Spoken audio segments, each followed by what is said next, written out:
Guys, what's up? My name is Debbie. Welcome to my channel. We are on day 2 of the what are we calling it? The neighborhood killing trial, or what's the other name that the other channel is calling it? I don't remember. It's Georgia v. Matthew Lanz. This man broke into the house behind his parents' house and unalived the couple and left their 2-year-old alone with their unalived bodies for at least 12 hours. His older brother had broken into the same house when other people lived there, and I think Judy said that they both had terrorized the couple that lived there previously. So I don't know what it was about this house. I can't wait to find out, if we do get to find out, what these brothers had against this house or the people that lived there. I don't know if he thought the couple that he killed was the previous couple. I don't know. This is another weird one, but aren't they all? Hey, Jennifer. Hey, Judy. Hey, Nancy. Hey, Michelle. Hey, Teresia. Let's see the trivia for today. The double homicide took place just months after the Pentagon stabbing. That August 3rd attack reportedly happened immediately and without provocation, as soon as Austin Lanz stepped off a bus. That is Matthew's older brother. The suspect, Matthew's brother, then reportedly used Officer Gon- Gonzal- Gonzalez's service weapon to unalive himself. Oh, I didn't realize he did that. I thought he got arrested. There is currently another red room of another neighbor officials are looking at him for. Not allowed to be brought up in this trial. Wait, the brother or Matthew? The other murder.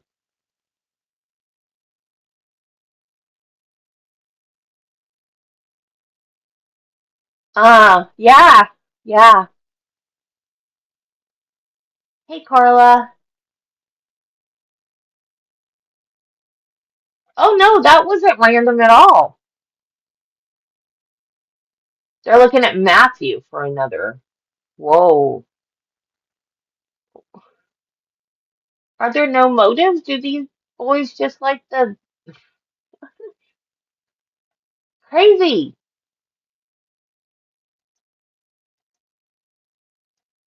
Where's Marty? Did he get lost? Marty, you need to learn how to use YouTube. Why is there no sound? Turn the sound on, people!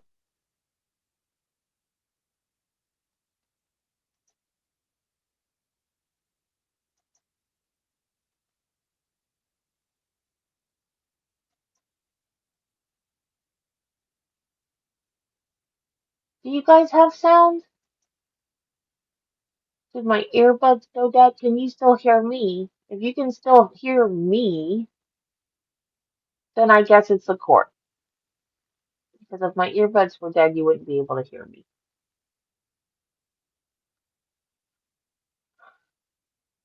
I can't hear it either.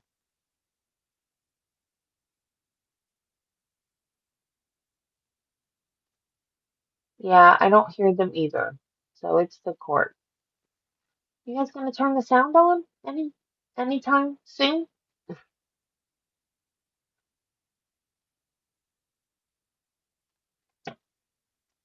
It's not muted.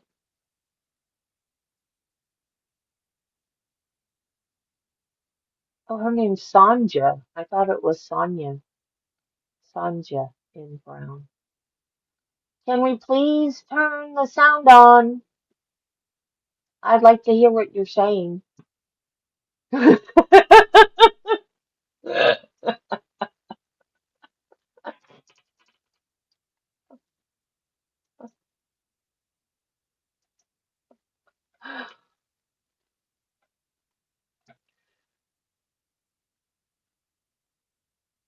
Well, this is going to be really boring if they don't turn this in.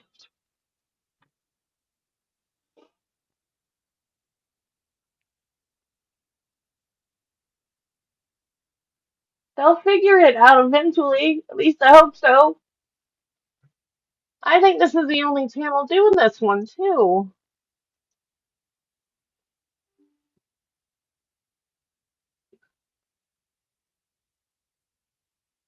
Oh, wait a minute.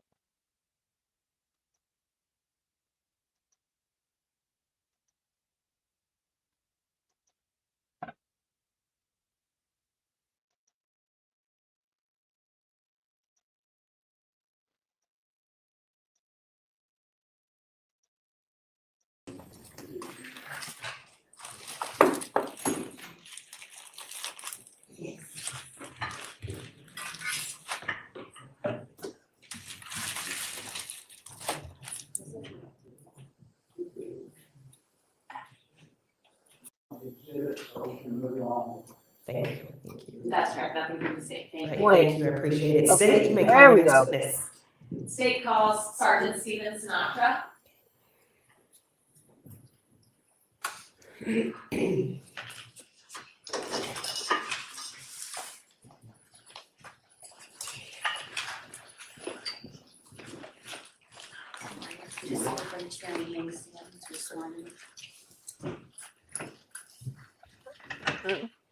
Raise your right hand, please. You do solemnly swear or affirm the testimony you're about to give the court on the issue now pending shall be the truth, the whole truth, and nothing but the truth, so help you God? I do. You have a seat for me, and once seated, if you would please state and spell your true and correct legal name for the record. Yes, ma'am. Stephen, Stephensinatra. Right, thank you. You may proceed. Thank you, Your Honor. How are you employed? I'm employed with Cobb County Police. What is your role? Right now, I'm a sergeant with the patrol division. Prior to, You are specifically directed to speak by the court or asked by one of the attorneys. Again, please. thank you very much, Your Honor. Were you a detective with the Thank you very much, Your Honor. Were you Hang People on. who want to observe, but we cannot have any interference from those who are on Zoom during these proceedings. I apologize, AD, agree, you may continue. Thank you very much, Your Honor. Were you a detective with the Have to. I missed his turn Zoom last off. The name. court does not want to do that because I know there are people who want to. What's his observe, last but we name, cannot Judy? have any interference from those who are on Zoom during these proceedings.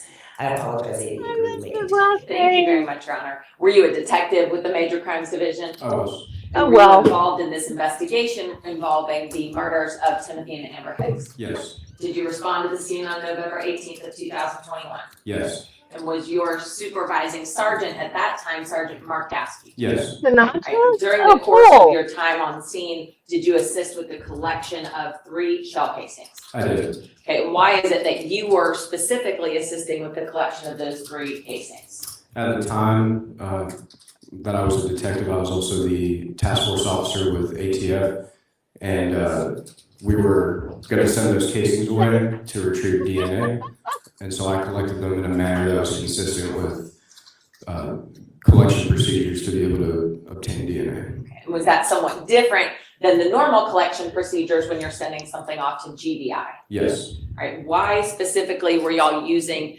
ATF's crime lab in this case? They were a resource afforded to us because of the TFO position that I held at the time, and the lab was more thorough than our normal GBI testing. Were they also able to expedite this in a substantial way? Yes. And is that because at the time this was, we did not have a known perpetrator back on November 18th of 2021? Correct. Prior to testifying this morning, did you have the opportunity to open State's Exhibits 602, 603, and 604 that were tendered yesterday? I did. Okay, and did you open those in the presence of defense counsel, Mr. Jimmy Berry? Yes. Within those packages of State's Exhibits 602, 603, and 604, were there smaller manila envelopes? Yes. All right, and did you recognize both the smaller envelopes as well as the larger envelopes? Yes. Are those in fact the casings that you specifically collected But he and packaged doesn't for the dance. ATF on November 18th of 2021? Don't ask him. Yes. And I know you said that there was a specific manner to collect them when you knew you wanted to test them for DNA, what is that manner or method? The manner is opening a sterile swab, basically turning it around and using the wooden end to pick up the shell casing, and then placing it inside the smaller envelope and sealing it immediately. Very good. And is that what you did in this case? Yes. All right, I'm going to show you first state 602 on the screen here. Is this both the larger package and smaller package that you assisted packaging for ATF? Yes. And if I zoom Oh, look in at those here, eyes. at the bottom, That's what type demonic. of casing was this? 9mm caliber, and the manufacturer is SIG. SIG.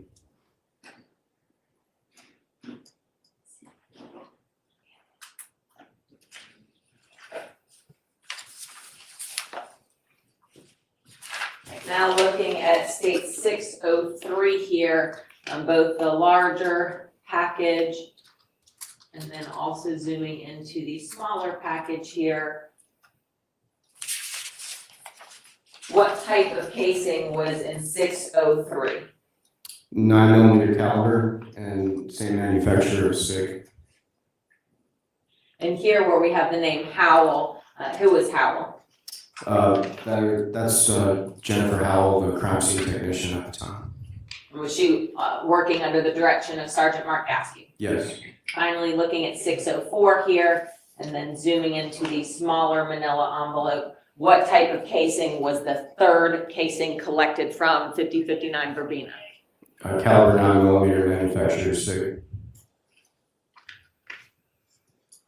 And then finally, during the course of gathering these items for potential DNA evidence, did you send your own buccal swabs in? I did. Okay, and what was the purpose of that? That is for elimination purposes, because during collection, sometimes there's inadvertent transfer of DNA, so that way the lab is able to distinguish DNA. Now, when you use a sterile swab, are you also using gloves? Correct. Okay, so do you take measures to prevent your DNA from actually transferring onto items of evidence? Yes. Out of an abundance of caution, do you then also send your own buckles in the event that somehow your DNA did inadvertently end up on these casings? Yes. Right, was that all collected and sent to ATF as well? Yes. Give me just a moment. This is why you are my friend, Wiggles. That's all I have, thank you. Thank you. Ms. Mary, you may proceed. It's bugle. Good morning, Sergeant. Morning, sir. A couple of questions. Was there anything gleaned from the DNA, any DNA off the cartridge? I just collected the casing, sir. I'm not sure. I wasn't the main case agent. Okay, so you just did the collection, but you don't know whether anything was ultimately found? Yes, sir. I just did the collection. Okay. Were there any other items that you collected when you were on the scene back on November the 18th? No, sir. The only things that I had my hands on specifically was the shell casings, which I collected in this particular manner, and then everything else was done by the crime scene technician, to my knowledge. Okay. And crime scene unit didn't give you anything to have tested by any other lab or anything of that nature? No, sir. All right, thank you. Thank you, Amy. Are there any other questions for this witness? No, Your Honor, All right, this witness be excused. Yes. All right. Okay. All right. Thank you, Your Honor. Thank you. Have a good day. Thanks. I know. Sergeant Mark Gasky.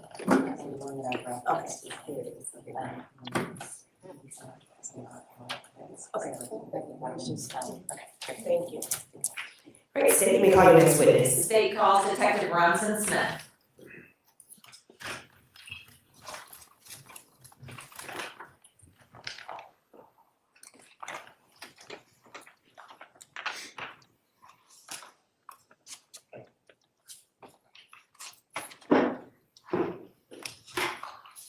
Someone in your office about to. What the heck is that?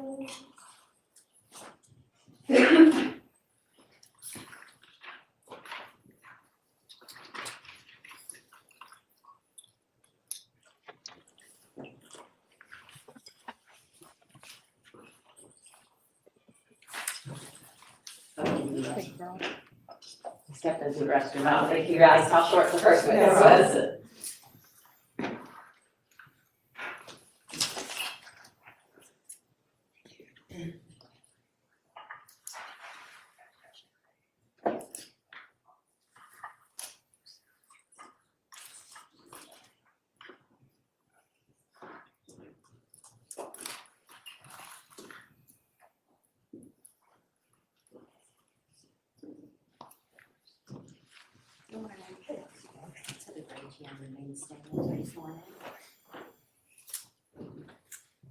You raise your right hand, please.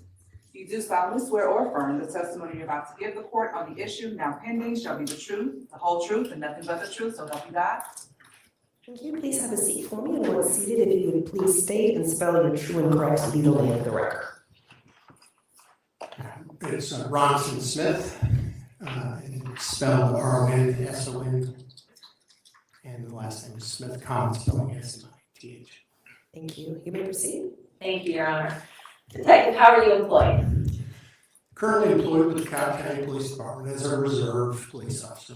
What does it mean to be a reserve police officer? I have retired in 2017 and returned in 2019 to a position that I had occupied prior to my retirement. So do you still do detective work? I do. All right, and what unit are you assigned to? Overall, the umbrella of the major crimes unit, more specifically to the technology-based crimes unit. Wonderful. And the technology-based crimes unit, I know you said you were in that position before retirement and returned to it. So how many years total have you worked? Okay. No phones in court. Sorry about that. That's okay. I can re-ask the question. All right. So you said that you were previously in a division prior to retirement and then returned to that same division. How many years total have you been with the technology-based crimes unit? Since 2009, so. 15, 16 years, something like that? And what are your primary job responsibilities with the technology-based crimes unit? Primarily, I'm in there for forensic video analysis and acquisition, and up until recently, I was doing mobile device forensics and some light computer forensics. All right, very good. I want to focus with this case on the forensic video acquisition and analysis. What does that mean? It's a scientific approach and methodology to making evaluation of recording systems and the footage that's recovered from surveillance systems, comparisons in some cases, and examining those systems to make sure they're operating correctly. Did you start your focus in this area of forensic video acquisition and analysis prior to joining the technology-based crimes unit in 2009? Yes, from 1998 until 2009, I was a member of the major case unit, robbery and homicide. And this forensic video analysis and acquisition came as a result of my casework in there.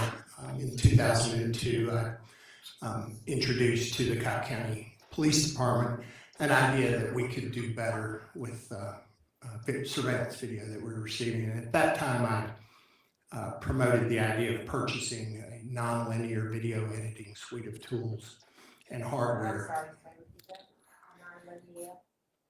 Nonlinear video editing suite of tools. We did make that purchase, and I was trained with that vendor that we made the purchase from, and then began an introduction into the training and utilization of those tools. That was in the video cassette days, when surveillance video was not digital, and then have progressed into current He has a mustache. technology with Still digital. doesn't have a mustache. You've referenced some training that you've had. Approximately how many hours of training have you received in the field of forensic video acquisition and analysis over the years? I would say over 200 hours. Much of it early on I didn't necessarily keep up with, but there were Some of that is vendor training, and some of it is technical training through organizations such as the Law Enforcement and Emergency Services Now you're gonna Video smile. Association. Acronym for that is LEVA. They're one of the primary areas for receiving training. Attended a couple of their conferences, 2002 and 2003. These are week-long conferences usually with workshops in the evenings or on the weekend before the actual conferences start. So it's a number of hands-on type training situations, plus reading the vendors' work and the scientific working group on imaging is also a good resource for learning these skills. Excellent. You've also referenced that you promoted this suite of tools for Cobb County Police Department to use. Is there a specialized tool that's more prominent today that you use when conducting forensic video acquisition and analysis? Yes. Currently, there's a Axon. The company Axon has purchased what was a tool that we had bought at Cobb County called Input Ace, and now Axon has purchased that company. It's now called Investigate Pro, and it's a suite of software that we still use for digital surveillance video analysis. And is that suite of tools from Investigate Pro approved by industry standards such as LEVA? It does meet industry standards. Now, the steps in acquiring video and analyzing video and the results that you achieve thereof, are those able to be repeated by somebody who has your same training and skill?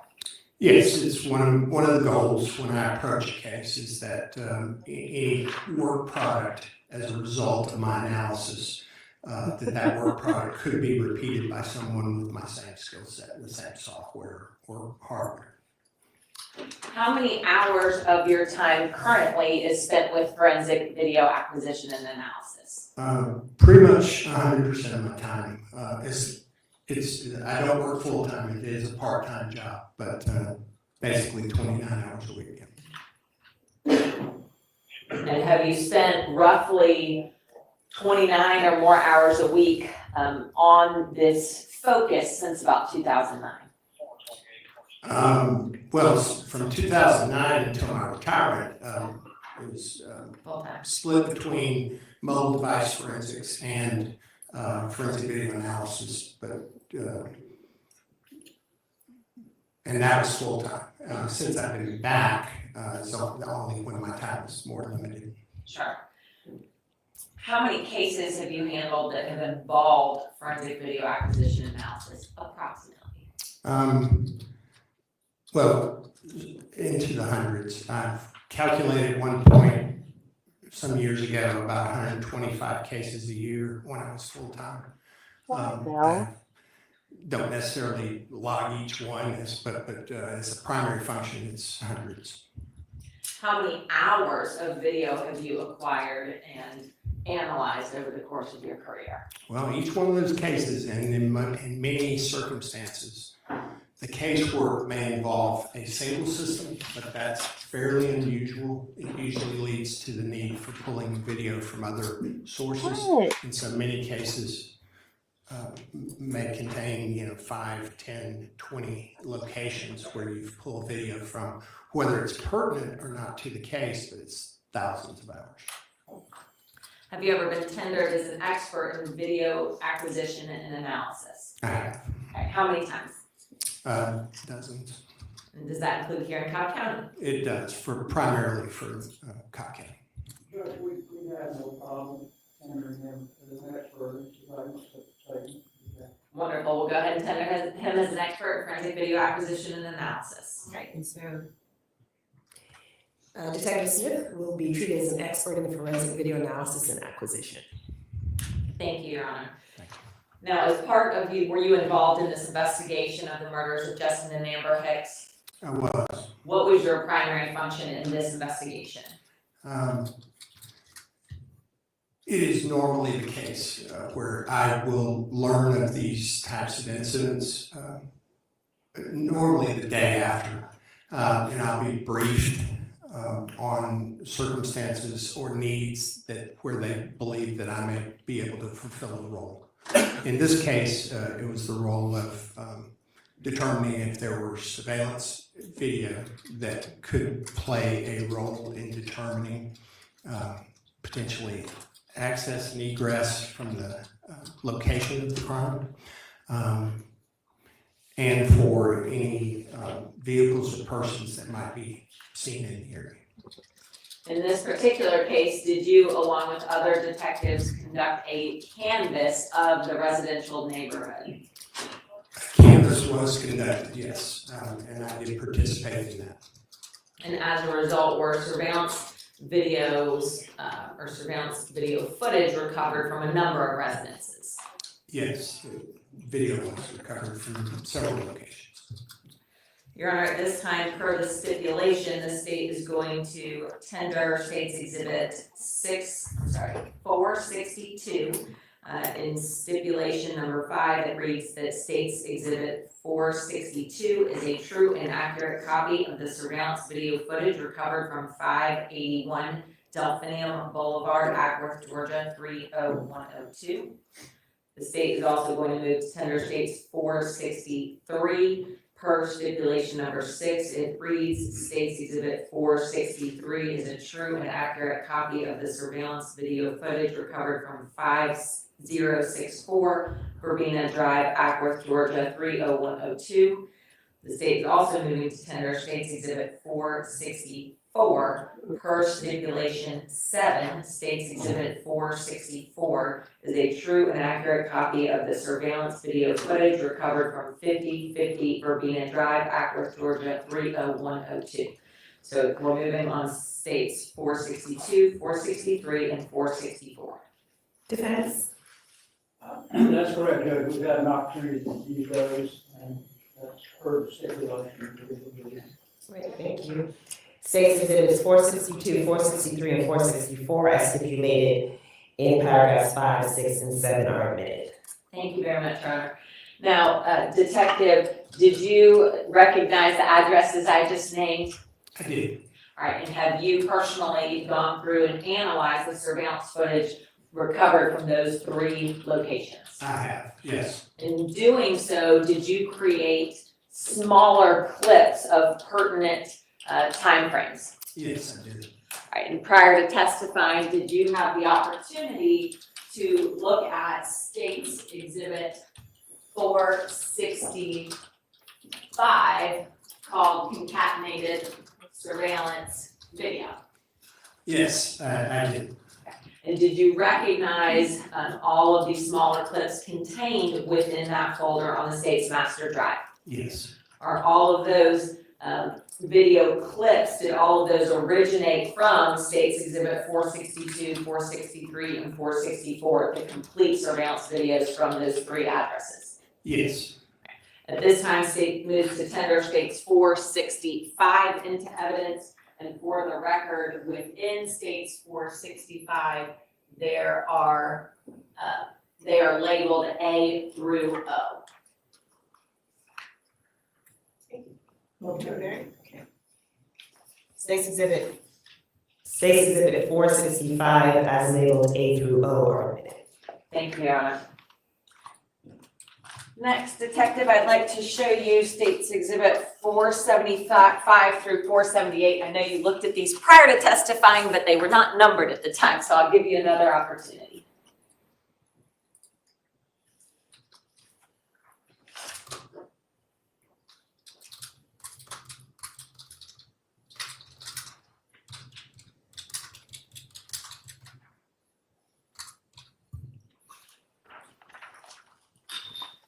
Yes, I recognize them as the same images I looked at earlier. Okay, and these images, are these maps? Yes. And do these maps include the addresses where surveillance video was acquired? Yes, thank you.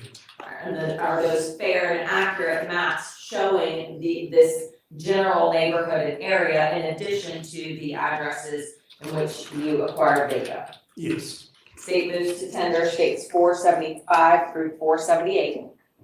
Any objection? No, Your Honor, we view those. Thank you. States 475 to 478 are admitted.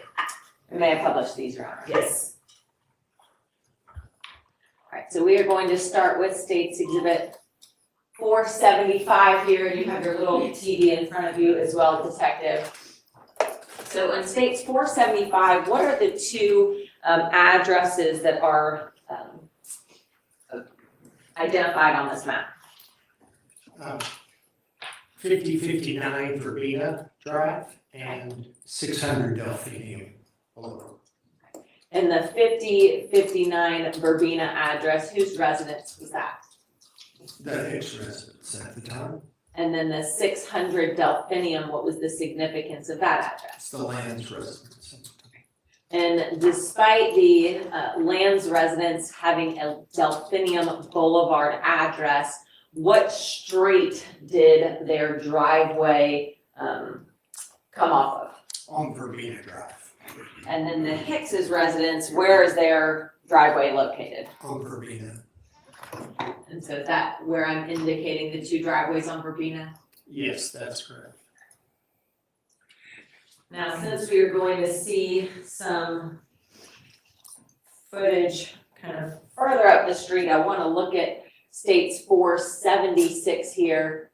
Are you, I know it's not pinned, but do you also still see 5059 Verbena and 600 Delphinium? Yes.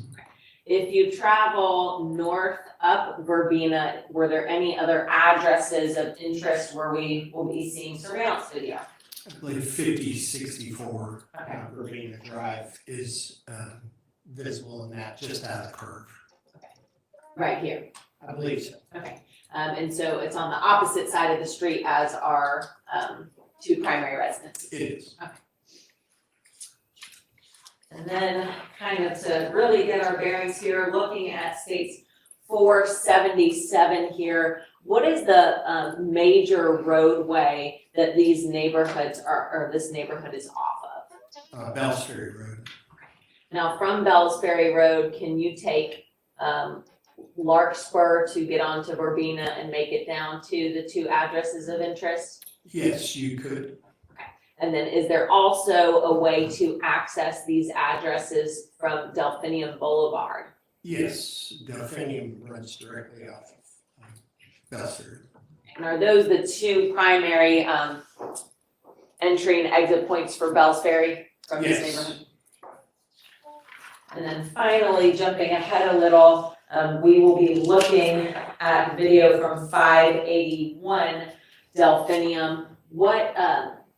Where is 581 Delphinium? 581 in this image is at the corner of Dahlia Way and Delphinium Boulevard. Okay. And in this image on the upper or the northern side of the roadway. Okay, and so is this where I'm pointing right here? Yes, that is 5. Okay, and so kind of similarly, despite that it has a Delphinium address, where does its actual driveway hit? On Dahlia Way. And going back just briefly to States 477 here, let's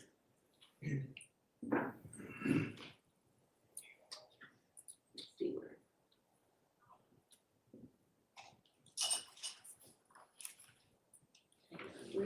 Oh, here we go, okay.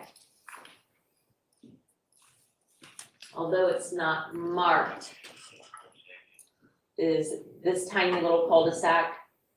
Yes, that's Dahlia Way on the north side of the roadway. Okay, and so if you cross Dahlia Way, can you make it back out onto Bells Ferry? Yes.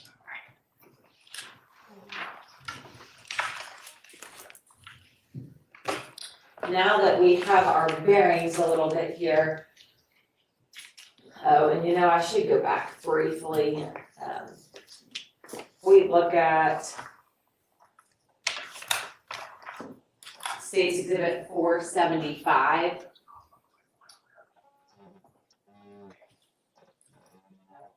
what residence is directly across from the Hicks's residence? 5050 Verbena Drive has a driveway that is directly across the street from the 5059 Verbena Drive. And is that one of the videos, or one of the homes that you also obtained footage that we will be looking at? Yes. So now I want to move forward to the surveillance clips. Your Honor, do I have permission to start publishing these clips? Yes, you may proceed.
So looking here, starting at the very beginning, was there footage that you were able to review and analyze showing that Hicks actually arrived home on November 17th of 2021?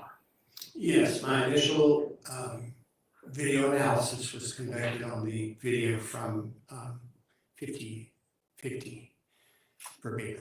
50/50, thank you. And that footage, having been obtained, was on a drive. And it appeared to be a camera that stored the footage on an SD card. And from that SD card, the files were visible. And so I began reviewing, and 1906, I believe, was approximately the time when there was a vehicle, truck, that arrived at the Hicks address. And how many individuals came out of that truck that arrived there at 1906? There were 3 individuals, 2 adults and a child. And when we're saying 1906, is that 7:06 p.m.? Yes. Okay, very good. So we will begin by publishing states 465A.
That was the entirety of A. I should ask you, Detective, the timestamp that we can see in the bottom right quadrant of this video, was that an accurate timestamp? I believe so, yes. And Your Honor, while it's probably less pertinent for this video, it certainly would be helpful in the other videos if we turn down the lights a little, because the lighting can be difficult. Really, just the ones near the TVs would be great.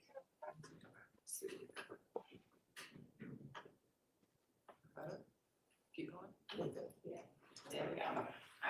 Next, we will publish states 465B, which is a continuation.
State's now publishing 465C.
And states 465D.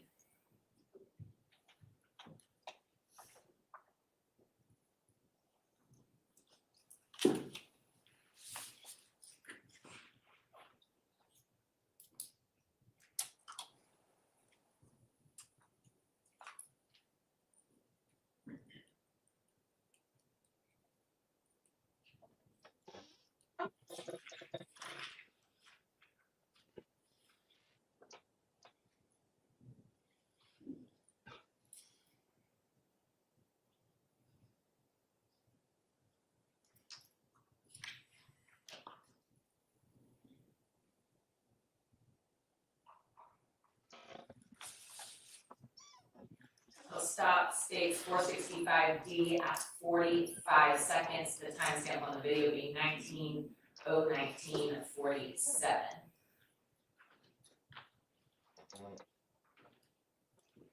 I'll go back once more, start states 465D, zoomed in on the Hicks's vehicle.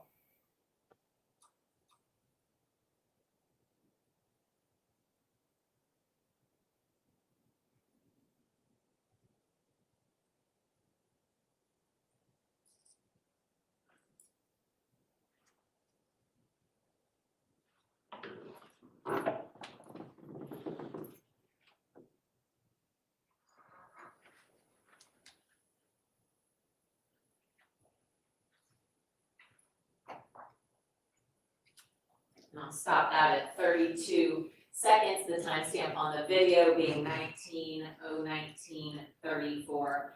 Detective, was this, did you have any other footage of Justin, Amber, or Jacob alive through your analysis? No, nothing that would actually, you could physically see them and it appeared to be them. Nothing that showed their person? Correct.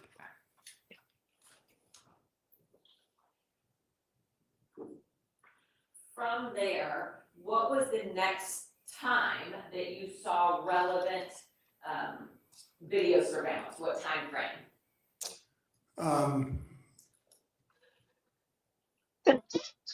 The most relevant for the investigation was 21 or 9:21 p.m. And before we get there, let me, I apologize, at the residence or any, anywhere. okay, so 9:20, yes, in the 9:20 hour, In the military time, is that 9:21? 21:20, yes. Very good. Before we get there, let me show you one other image. States 480 here. Do you recognize States 480? Yes, I do. Okay, and how is it that you recognize States 480? This is a printout of digital image that I produced for the purposes, and I felt it was important to have a daylight view of the camera view that we were able to obtain from the residents across the street from the Hicks residence, only because it kind of emphasizes the point, we don't get to choose the camera placements. We don't get to choose what equipment is used, and we don't get to choose how someone chooses to cover their property with cameras. And in this case, it's unfortunate that this camera was behind, on the interior of a home, behind double pane glass and a screen shooting out, covering their driveway. And for their purposes, for those residents' purposes, that was probably what they wanted in order to cover their property, maybe vehicles that they leave in their driveway. But it did create difficulties, and so I created this image to show a daylight view of the challenges of this video. So this time state moves to tender States 480 into evidence. Any objection? States 480 is admitted. Sorry to be lying and switch over, but if we can, thank you.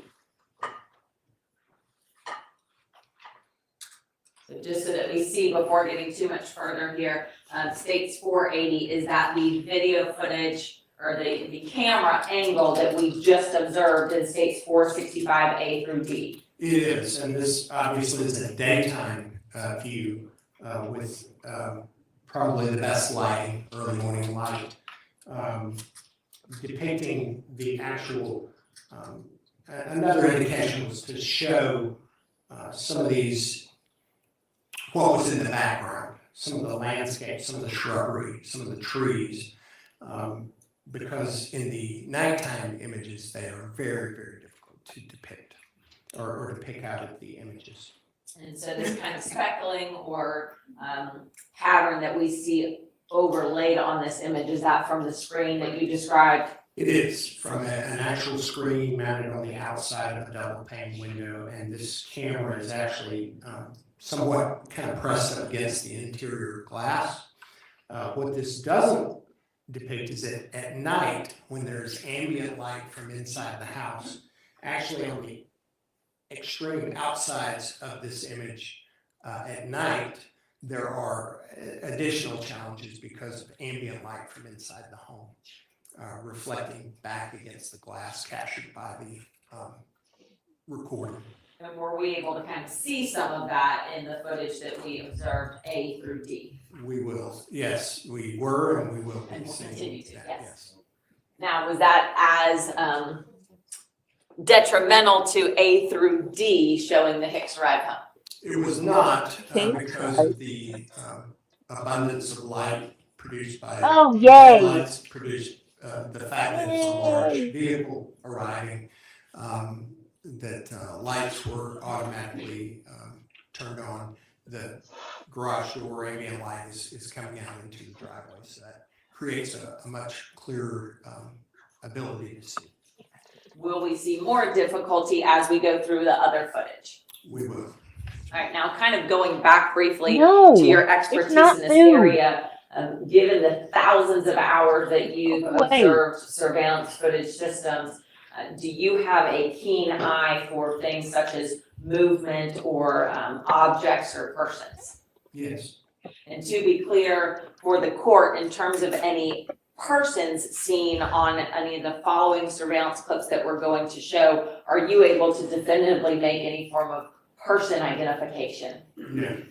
Are you able to see human beings? Yes. Okay. All right, so if we can switch back over to the computer here.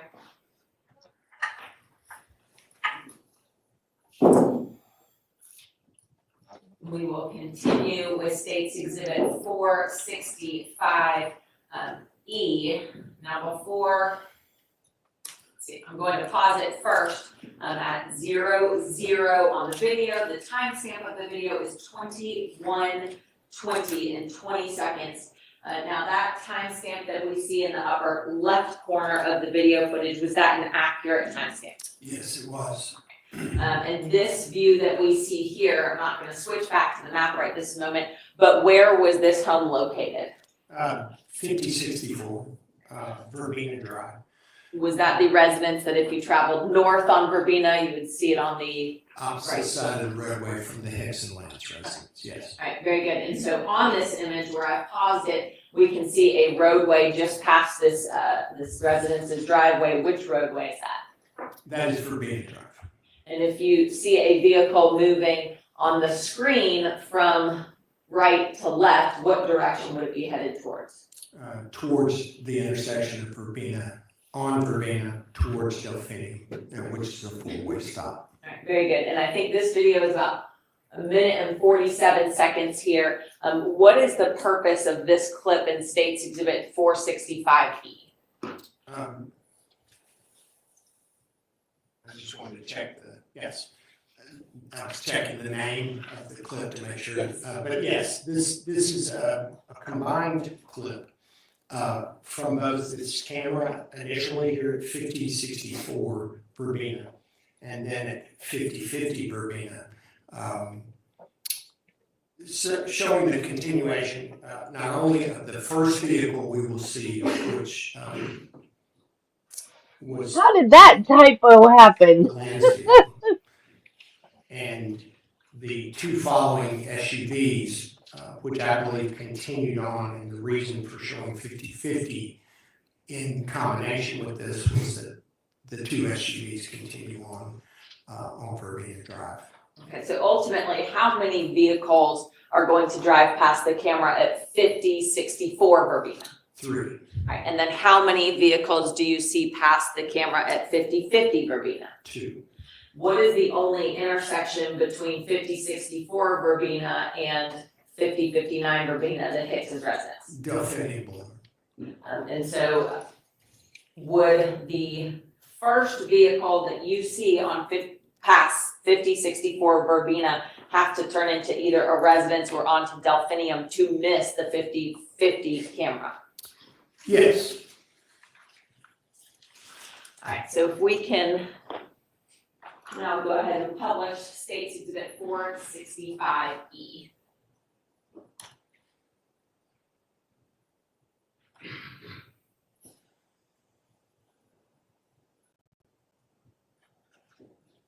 I'm going to pause the video with a timestamp of 21:20 and 29 seconds. We will talk about headlights and everything in just a moment, but first to play this through, is this the first vehicle that you indicated, the first out of the three?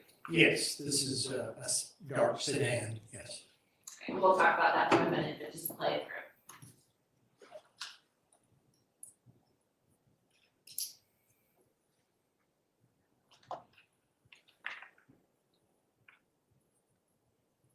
Pausing it with the timestamp of the video being 21:20 and 40 seconds. Is that the first SUV that follows the suspect vehicle? It is.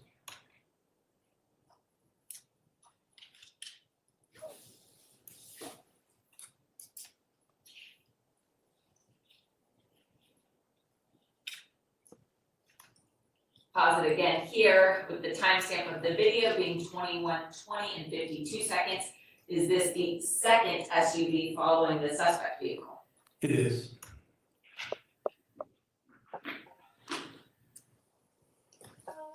Now pausing the video at 21:20 and 50 seconds. What camera have you now switched to in this combined video? The camera located inside the upstairs window of the residence at 5050 Verbena, looking out over the driveway and the street. And so looking directly across the truck there, what driveway is that? That is the Hicks residence. And then you can see at least a little bit of light here in this kind of area. what residence or street number is in that location? Well, that is in the direction of the Lanz residence. It's 6.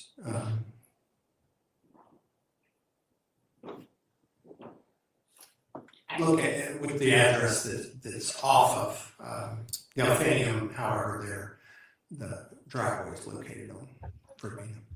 So, don't necessarily know the property line, but is that the next property you get to? The 600 Delphinium from 5059? It is.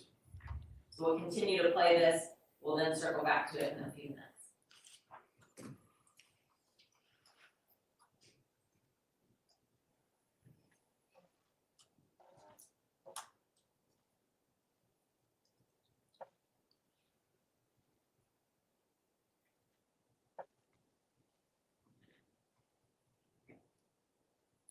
Pausing the video at 21, 21, and 11 seconds. Is this one of the SUVs previously seen passing 5064 Verbena? Yes, I believe so.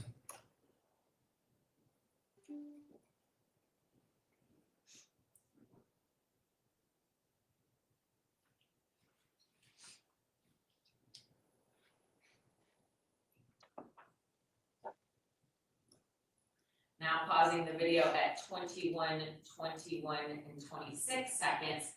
Is that the second SUV that passed the 5064 Verbena address? Yes.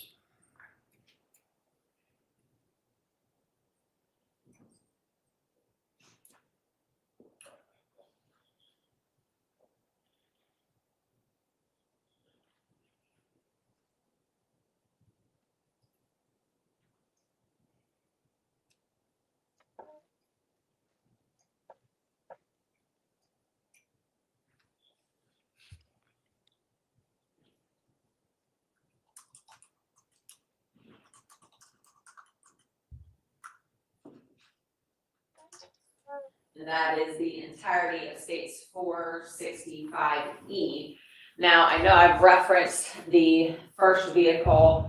We've referenced it both as the Lanz vehicle as well as the suspect vehicle. Did you have an opportunity to look into the headlights and taillights of Mr. Lanz's vehicle? Yes. Was that vehicle brought to Cobb County Police crime shed? It was at some point, and I simply requested that we make some photographs, hopefully from both ground level and elevated positions, simulating the height of the cameras on these residences. So backing up just a little bit, at the time that you were able to do this, did police have custody of a vehicle known to belong to Mr. Matthew Lanz? Yes. And what type of vehicle was that? I do not recall the make and model. That's okay. Was it SUV, sedan, truck? It was a sedan. And did you, when you went back while this vehicle was in police custody to take photographs, talk to the court a little bit more about your purpose in photographing the vehicle in terms of lighting, height, and so forth? In the past, during some of the training that I've received, there had been the usage of, or the detailing of headlight signatures potentially being utilized for the purposes of understanding what vehicles are entering access or egress to an area that may be pertinent to any particular investigation. This is a technique that I have used in the past in Cobb County investigations.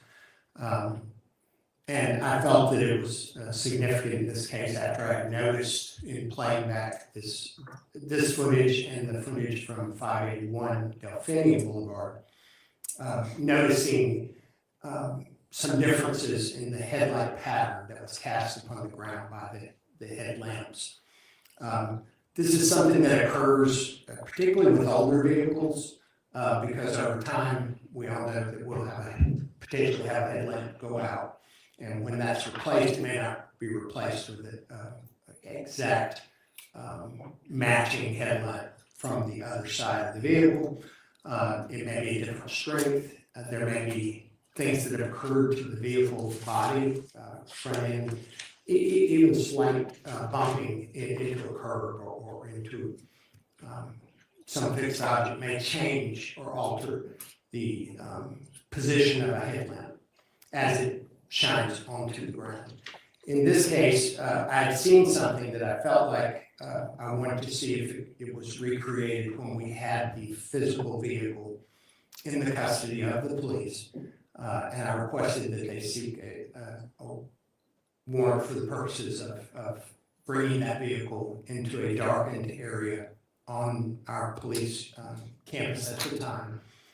And then I asked that a photographer have a ladder present where we might be able to simulate the height of these cameras that were mounted on the eaves of these homes, both on the home on Verbena, when I had found the vehicle, I believe to be the vehicle coming into the subdivision towards the scene of this crime, and then both on Delphinium Boulevard, the home that where the vehicle was leaving the area later. I was seeing something that I believed I might be able to identify. And I know we haven't gotten to all of the surveillance clips yet, but in addition to seeing a particular vehicle, did you see some movement and changes in lighting in the same time period that were of interest to you? Yes. And is that part of why this particular vehicle stood out to you in all the surveillance clips? Yes. And is that what then led to taking these photographs of Mr. Lanz's vehicle with dark lighting on the police campus? Yes. All right, once again, I know you already looked at these photographs prior to taking the stand, but they were not numbered, so I'm going to pass it back to you. This is states 642 through 656. You'll make sure you recognize those.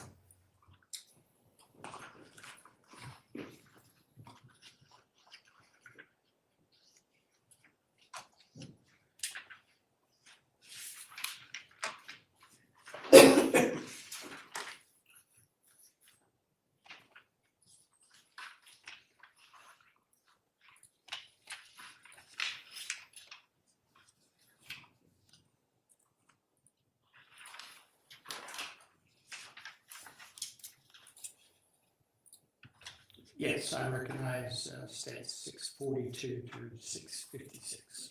Are these fair and accurate photographs of Mr. Lanz's vehicle that you had taken for purposes of observing the headlights and taillights? Yes. State those to tender states 642 through 656 into evidence. Any objection? No, Your Honor, we've had an opportunity to review those. Thank you. States 642 through 656 are admitted. May I publish, please? Yes. So looking first at 642, is this the Matthew Lanz vehicle? It is. All right, state 643 here. What specifically were you capturing in this photograph? Just a view from behind the vehicle as its tail lights are illuminated, the tag light illumination, and the front casting of the headlights. And then looking at state 644, is this a zoomed in photograph showing the taillights? It is, yes. Looking at state 645, did you have someone inside the vehicle for purposes of using the taillights? Yes, to illuminate, to confirm there was a third tail light that illuminated when the brake pedal was depressed. Then looking at state 646, what are you showing kind of from the side view with the brake lights initiated? Just a different angle. Are we also seeing that in state 647 and 648? Yes, it's really about the angles that may be presented in the surveillance footage, and making sure we have known images that were made by the police to compare those to. Next, looking at 649, what area of the vehicle are we now documenting? Attempting to document the cast on the ground of the headlight, what I refer to as the headlight signature. Okay, and what was it of note? And I know this isn't the best image, but we do have some digital ones that we will get to. But what is it in particular that you were looking at? I believe I brought you the pointer if you'd like to see it. I have somehow messed it up, but let me. That's okay. Yes, if I may, just this area, almost forming what looks like a V, but no distinction on the opposite side, Okay, showing a similar pattern. is this, looking at state 650, is that another image of that V mark created on the pavement? It is. State 651, did you take additional angles or photographs of the vehicle? Yes, I believe this one is, Obviously, a little more direct onto the side, but also at a slight elevation. Can you still see that V mark? Yes. Right, states 652, again, is this a different angle? It is slightly more towards the rear of the vehicle, slightly behind, looking down. Okay, and can you point out that V shape again? yes, absolutely. It's projected here on the ground. All right, and if you'll just stay standing for a moment, so 653, another angle, yet are you still able to see that V shape on the pavement? Yes, it's becoming more defined at this point. States Exhibit 654, is this a higher angle? It is. This is from an elevated position on all that. And are you still able to see the V shape? Yes, it's very distinct. Okay, state 655, and finally 656. Do you continue to see that V shape despite changing the angle of, or the height and angle that the photo was taken? Yes, this was an attempt to see if that was reproduced at various angles.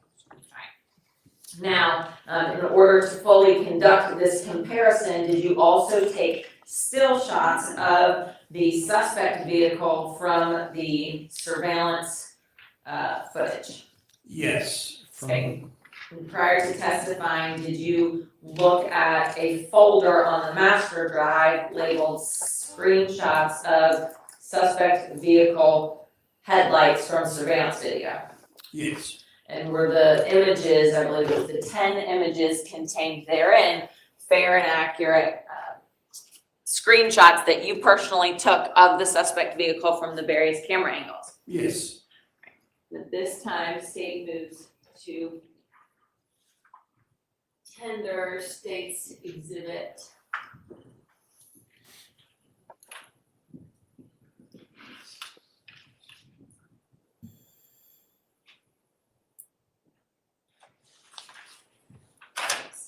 $685 into evidence, and for the record, the 10 screenshots within are labeled A through I, so it states 685 A through I.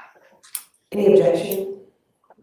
Let me just check to be sure what that is. No. Yeah, so don't switch over to the screen quite yet, that way I can pull that. There we go. Jimmy.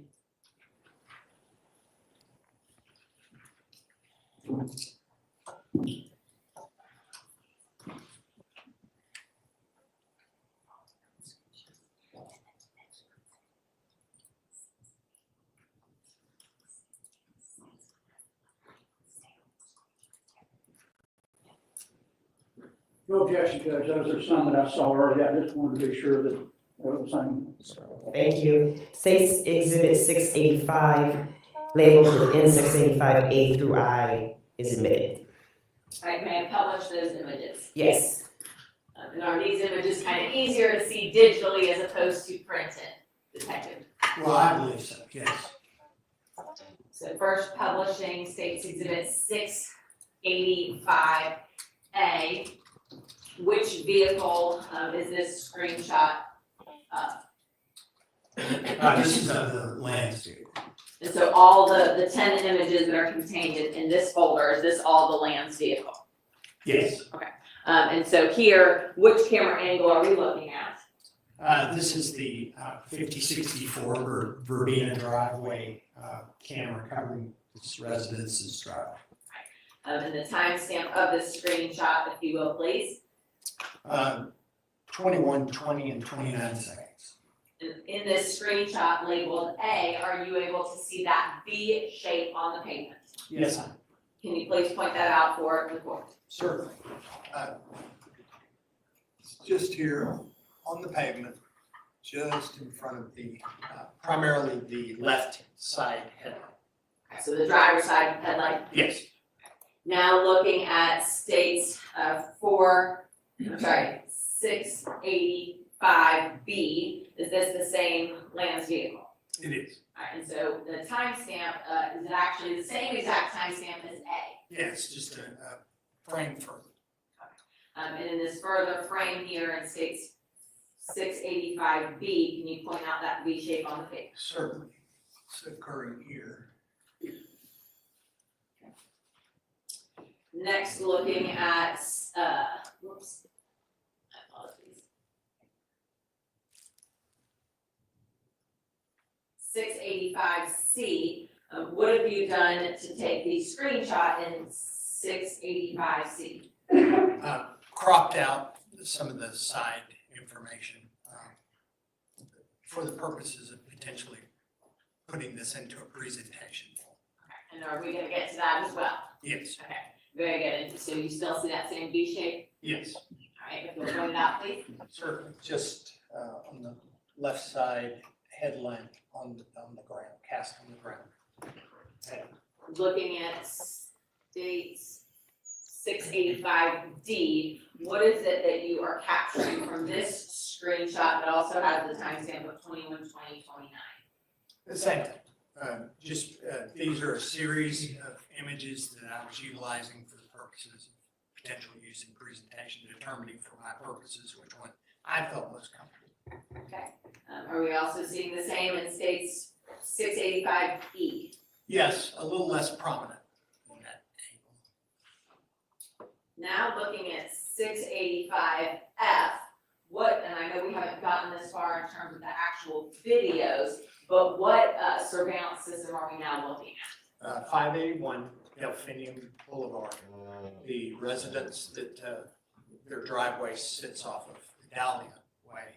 This is actually Delphinium Boulevard, and this is the front yard of that residence. And my interest in this particular house was, number one, I noticed the camera and I knew it was a high-end system, just based on the camera. The placement of the camera and the position that this house was built in was one of the shortest distances for a front lawn to the roadway. And so this became a primary home of interest for my understanding. This was actually the first video that I acquired because I believed that the point of access and egress to the crime scene was most likely on Delphinium Boulevard at the time. And so I chose and selected a large block of time from this residence to review and examine. And in that large block of time, is this timestamp here, where it has 10:11, 29 PM, is this the only time that you see the suspect vehicle captured on this surveillance system? Yes, it is. All right, and if you continue the direction that this vehicle is driving, what intersection do you end up at? This is Delphinium headed out of the subdivision for the travel of this vehicle, the next intersection. Other than any side streets within it would be Bells Ferry. Okay, very good. And here, were you able to see that V shape casted onto the pavement? Yes, this would have been some of the, I think I already testified, this was some of the earliest video that I acquired after the 50/50 Verbena video. This was where I first noticed this headlight, what I'm referring to as a headlight signature, where the signature cast by the headlights in the vehicle appeared to be distinctive enough to identify one vehicle from another. Looking now at 465G, is this an additional frame of that same camera angle? It is. Do you still see the headlight You signature? do, here just in front. And I need to relabel this, because this is actually a second, G, so I will, relabel that, put that on the record once it's relabeled. But is this, actually just a cropped version of 685G? Yes, in fact, that would probably indicate this is the image that I utilized for presentation purposes and another. And then what's currently labeled, and again, I'll have to switch these by one letter, but 685H, is that the same Lanz vehicle? It is the same vehicle, a little further down the road, looking at the back end of the vehicle. Does that capture the tail light? It does. And finally, what's currently labeled as I, what are we looking at in this screenshot? Vehicle has applied brakes, indicating, and this shows that the vehicle did have a third tail light, position of the third tail light, which in some cases can be different. And zooming in there, does that further depict the third additional tail light with the brakes applied? It does. And is that part of why when you had photographs taken of Mr. Lanz's vehicle, you had the brakes applied? It is, for the fact of anything that might be unique or different in the known images from the images captured in the video, the homeowner's video. Okay, very good. Now, again, prior to testifying, well, going back to the presentation that you created, in order to further look at these headlight signatures, did you also take screenshots of other vehicles that passed by the 5064 Verbena Drive address? I did. And prior to testifying, did you look at the folder that was labeled screenshots of other vehicles from surveillance video?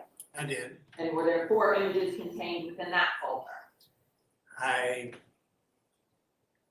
don't recall the number, but. Okay, but did you look at all the Yes, images? I did. Okay, and are all those images screenshots you personally took? Yes, All right, at this time, state moves to tender states 486 into evidence.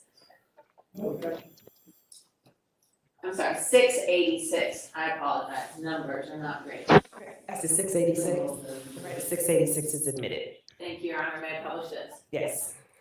And those 4 images are labeled A, B, C, D. So looking first at 686A, is this a different vehicle captured on 5064 Verbena? yes, All right, does that have any sort of V-shaped headlight signature? it does not. Looking at state 686B, is this a different vehicle from Mr. Lanz's vehicle captured on 5064 Verbena? It is. Okay, does this have a different headlight signature, meaning not the V-shaped headlight signature? It does have a different signature than what I was looking for. Whoops, looking at 686C, how do we know this is not a Lanz vehicle? We do not see the headlight signature. And then finally, 686D, is this one of the SUVs we previously saw in states?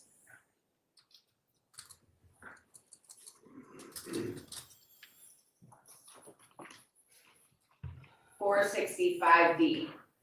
It is. And did that have the headlight signature that you were looking for? It did not. All right, now going back, did you create a comparison between the known images of Mr. Lanz's vehicle and the screenshots of his vehicle captured on the various surveillance systems? I did. And what was the purpose of creating that comparison? I prepared that for the investigators, the primary and secondary investigators of the case. Generally, there are times when some of my concepts and some of the things I think of to do for casework, maybe it's better that it's seen, my work is seen, rather than try to explain it to them. And so there are times when I try and make it very clear. For the visual learners. For the visual learners. All right, very good. I'm going to show you states 479. Do you recognize that 2-page document in states 479? I did. All right, and how is it that you recognize it? Have you guys noticed that all lawyers have something? They have a word or a phrase or something they always fall back on. It's like their security blanket.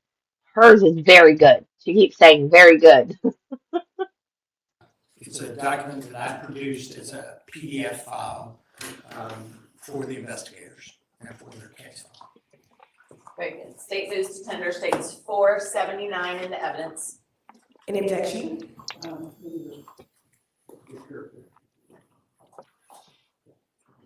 That's the second page too. No objection to either of those previous. States 479 is admitted. May I publish? Yes.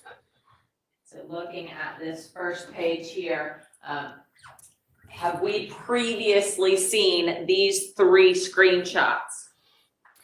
We have. Okay. If you will walk through from left to right each of these screenshots and where it was taken from.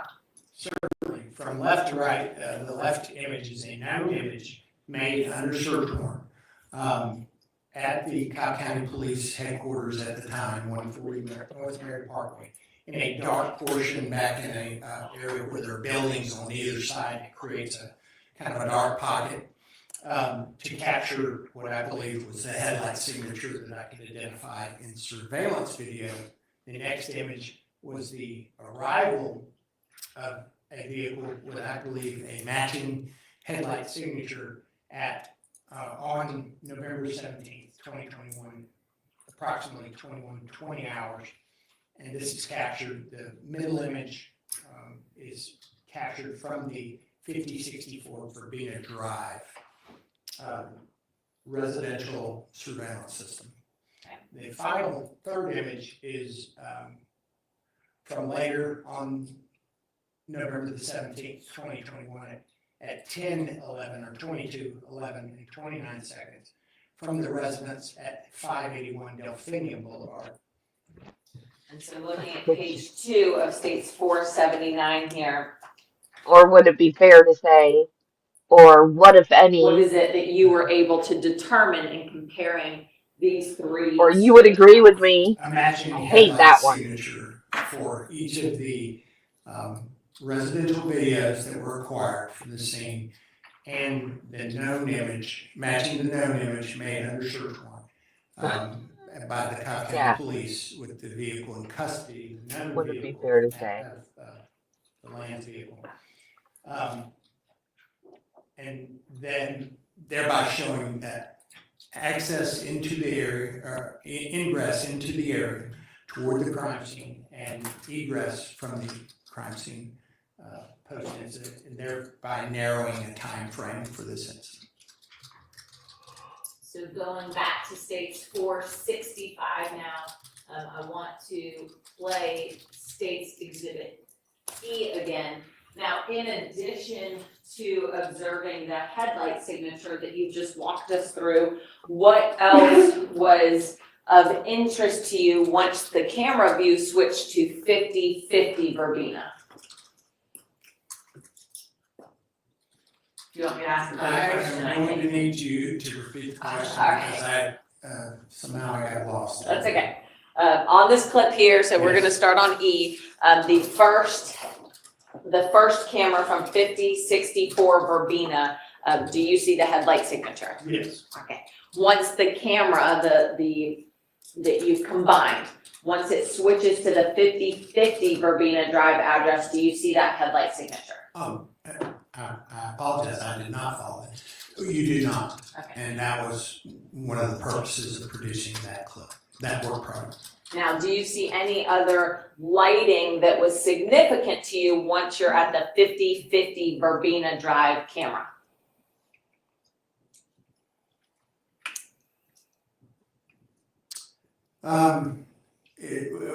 It's difficult to say, but they're in sequence, those vehicles traveling down the roadway. There appears at one part of the before the first SUV that would have been following the Lanz vehicle comes down the road, there appears to be light that goes off into the shrubbery. Behind and to the north side of the target property, which was the Lanz residence. If the vehicle, the Lanz's vehicle that we see driving down Verbena at the earlier part of the street, what side of the road do you then see some of the reflective light? On the right-hand side of the road. And is that the same side of the road where the Lanz's residence is? Yes. Is it possible that you may have that same sort of reflective lighting if someone were to be pulling into the Lanz's driveway? I believe it would be, yes. Now, is the Lanz's driveway captured at all on the 50/50 Verbena camera? It is not. Alright, so we will now replay State's Exhibit 465E.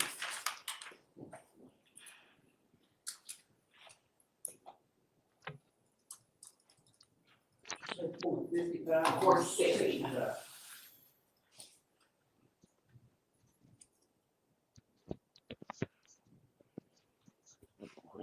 You can. You can.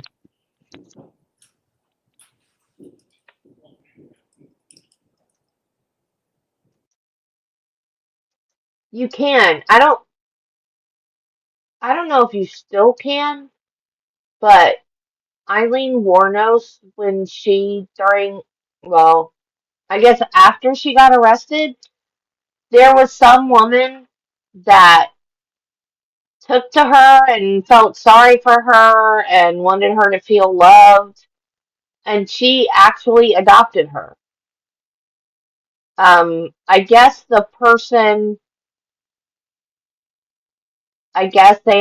parents, has to give up parental rights for it to happen. But some woman actually legally adopted Eileen Warnos while she was in prison awaiting trial. Legally adopted her. I don't know legally what you have to do as an adult to get adopted by someone, but she was legally adopted while she was in jail waiting for her trial.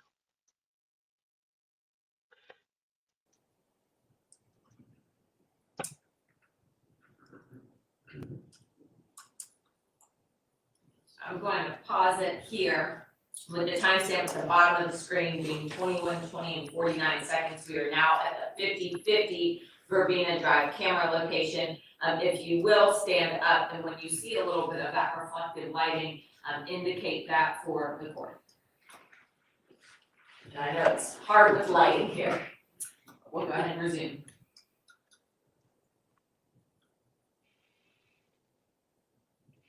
Just there. You can see back in this area, so several frames before that. When you, so there it is occurring. Oh, whoops, I think I pressed play again. Hold on, let me go back. All right. So we're gonna resume it at 21:20 and 51 seconds from 50/50 Verbena. Just there. And the timestamp there is 21:20 and 54 seconds. It is. Do you continue to see that at 21:20 and 55 seconds? You do. Does that continue up until 21:20 and 57 seconds? Not quite. Okay, just shy of that. Yeah, well, actually, now you're seeing a similar pattern, but we've reached a point, and having noted in the earlier video with the 3 vehicles passing, in this same clip that we were just watching, the 3 vehicles were passing 5064 Verbena. The front vehicle is, I believe, the Lanz vehicle. The second 2 vehicles are SUVs. The first vehicle behind the Lanz vehicle is approximately 8 to 10 seconds traveling behind.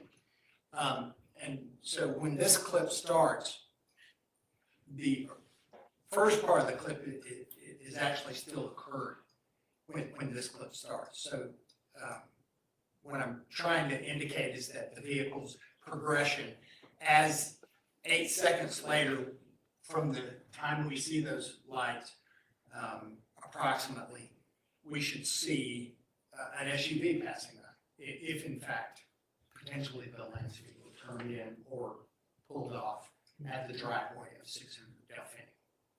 Very good, and we'll continue on from that point and play the remainder.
All right, I now want to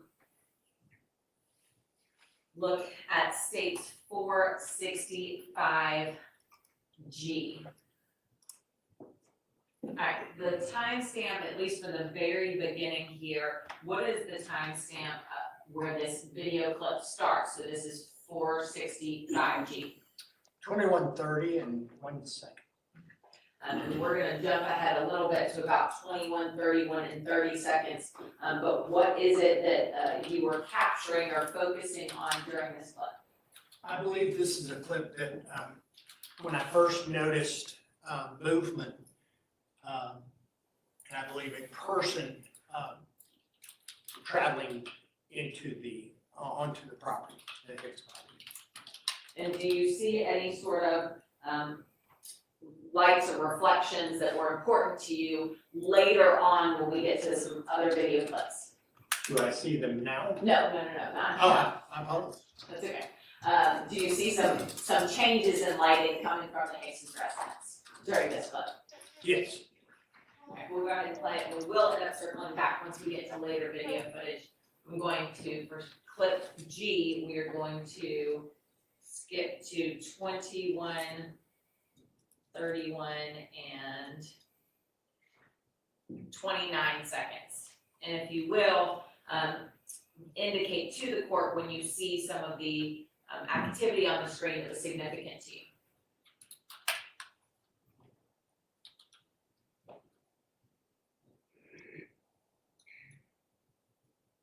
There. I'm gonna stop it at 21, 31, and 36 seconds. All right, what is it that changed on this screen? Well, the backyard, there's lighting that has come on in the backyard. And we've had images as well as some testimony about floodlights at the sensor floodlights at the Hicks residence. Is that what's being illuminated here in 21, 31, and 36 seconds? I certainly believe it is, yes.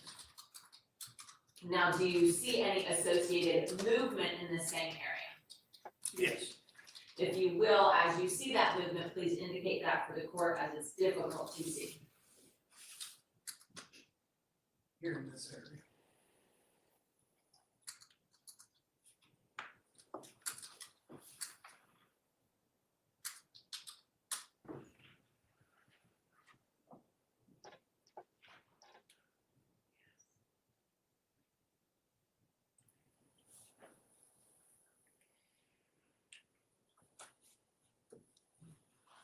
In this area.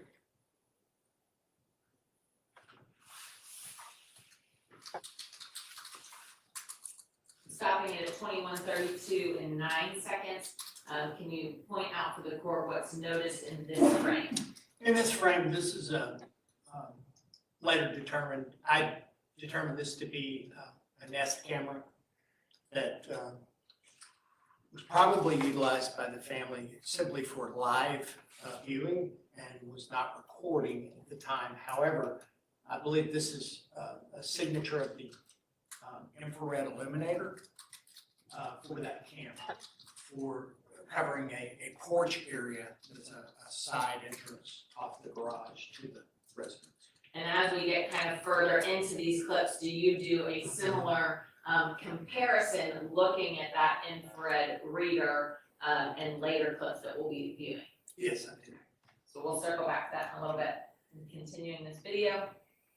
And again, if you'll just point out any movement that you are able to see.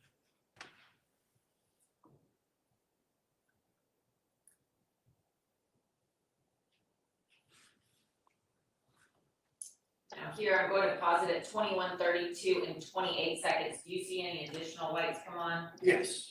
All right, and what light or what area of the Hicks residence do you see the additional light? I believe that is actually the front doorway or front porch area and lighting from that location. Now, are you also aware of any censored floodlights at the front of the house? I don't recall. Certainly, did you see any movement come across the garage or anything like that? I did not. I was aware in reviewing the video. I remember that these seem to have been episode. triggered at times by maybe Yeah, I remember that. vehicles or activity out on the roadway or what would be the front yard of that residence. So I suspected they were censored. Yes. Okay. But nonetheless, did you see any movement go in front of the garages towards the front door? No, I did not. These are the garage doors, and I did not depict any movement across there during this time frame. For these particular lights that you see The illuminated, trio was is it driving possible me to nuts. either be Oh my motion God. sensor from something on, what is this, do you recall the street name there? I hope we never see that attorney Yeah, I again. don't, I wanted to strangle him. I'm visualizing it to pronounce it. Yeah, I knew it started with an M. Passing U states 475. Yes. Menarda Okay. Menarda Way, yes. So could that have been some sort of activity on Menarda Way that triggered the lights? It could have been. Okay, likewise, could it have been actually someone inside the Hicks residence turning on their front porch lights? It's entirely possible. Was there anything based on the timing of these lights being illuminated in the front of the house that would have told you one way or the other if it's a human turning on like a light switch versus it being activated by sensors? Not for me. Reviewing the video now. We will continue on.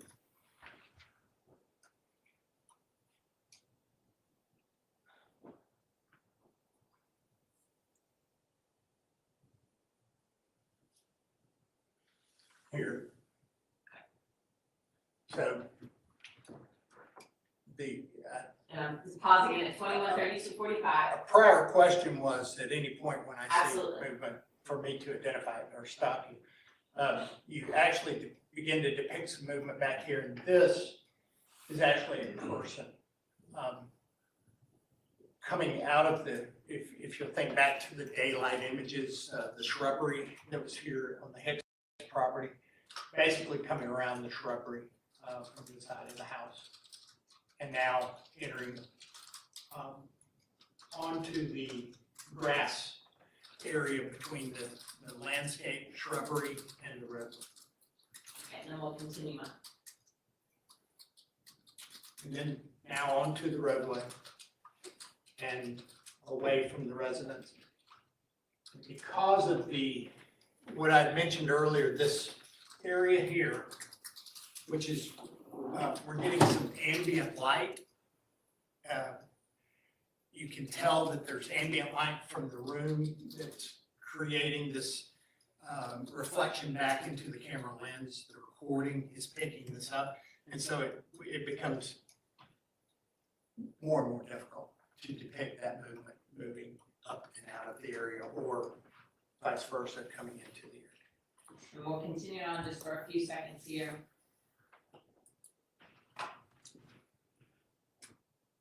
Still movement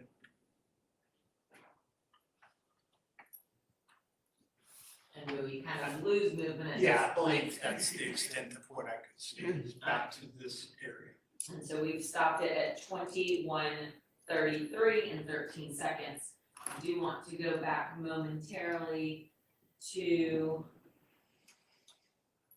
21:31 and 34 seconds, this time using the zoom function. So we'll resume this video. And again, that was at 21:31. Yes. That's when the, Was that? when the movement occurs in the backyard. Initially here, it's depicted. As this clip plays, we'll actually see some object passes between the source of light, the floodlights, close enough to create shadow briefly, very briefly, in this area and across the spectrum of this light. But at this point, there is someone in the backyard moving, and then they'll move closer to the light source, creating some shadowing, and then they will move out of the light source in this area and toward the side of the house, the garage side of the house, where there's a porch or a doorway. Alright, so we'll continue on.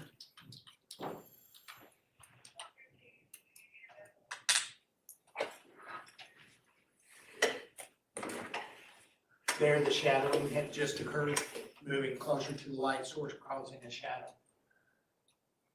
And now moving towards the side of the home. The sensor for the backyard will kick off. The sensor for the side door infrared illuminator will kick on.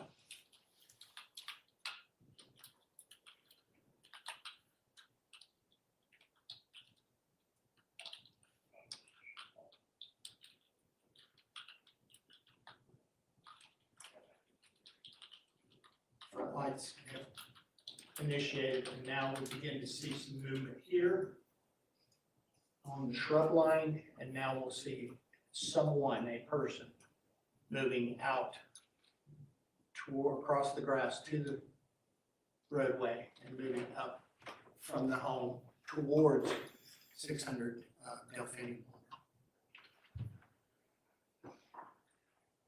We will now pause that. The timestamp on the video shows to be 21:32 and 58 seconds. Next, looking at states 460. Oh, you gonna take a break? Yeah, we're gonna take a, we're about an hour and 40, you wanna give Yes, sir. sex to everyone. Why don't we come back at 10:50? Okay, thank you. Stand in recess.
Sorry, guys. Can you hear me?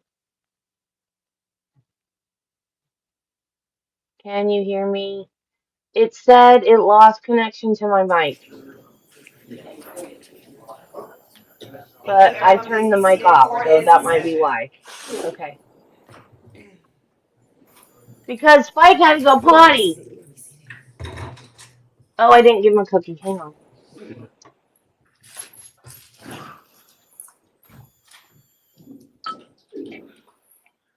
You get a cookie for being a good boy and asking to go outside and not peeing in the house. Good boy. Good boy.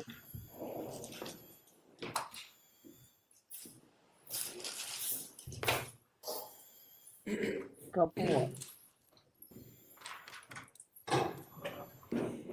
We are back on the record, the state of Georgia versus Matthew Scott Lanz, 229000922. All parties are present. Oh, now You may he's proceed, rocking. the agreement. Thank you, Your Honor. All right, so detective, to continue on, we're still on. What is he chewing? 465, some of those video clips. I don't think he's We're competent going to to stand speed trial. on watching some of these, but just so that the court is clear in He is. observing movement. Were you in any way trying to make an identification He is. who is seen on this video? No, I did not and do not believe it's possible. Is he taking showers?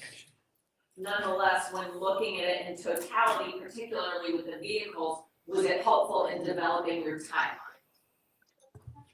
Yes, Looks it like a was. clean-cut kid in his We mugshot. will continue on looking next at states 465H. Not so much now.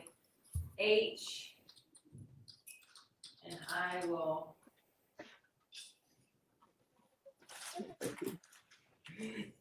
jump ahead to 21:37 and 28 seconds. We'll just play a few seconds here. Pausing now at 21:37 and 31 seconds. Did the front lights go out at that point? Yes, they did. And again, is there any way to know whether that was initiated by a human versus light sensors? No.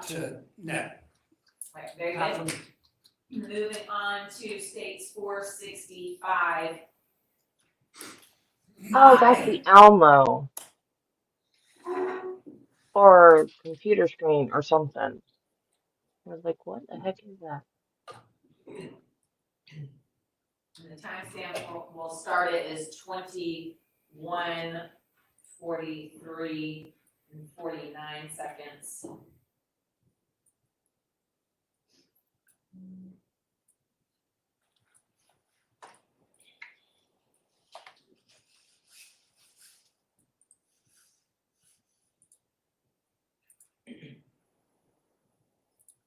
While it's difficult to see, can you see some movement on the street? Yes. Okay, and can you back it up just a few seconds there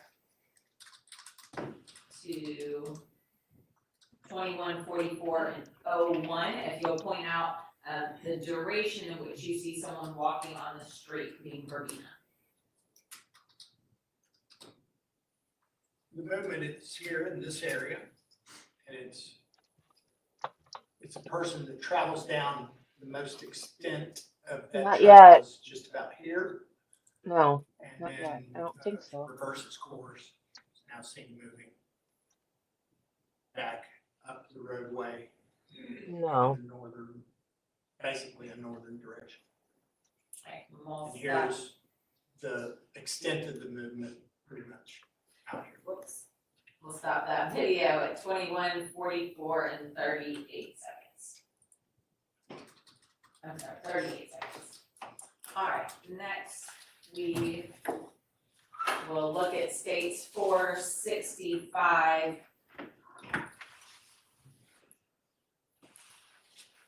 Okay, I'm sorry, L.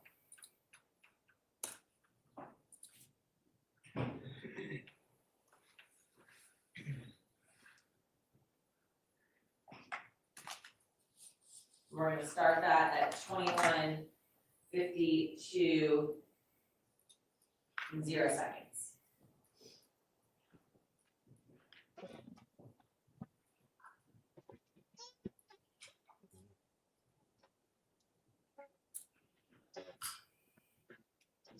Yeah, I'd love to just hear him speak You to will know if point he's out when you start to see normal or some not. movement on the Like screen. the rocking is like a soothing gesture.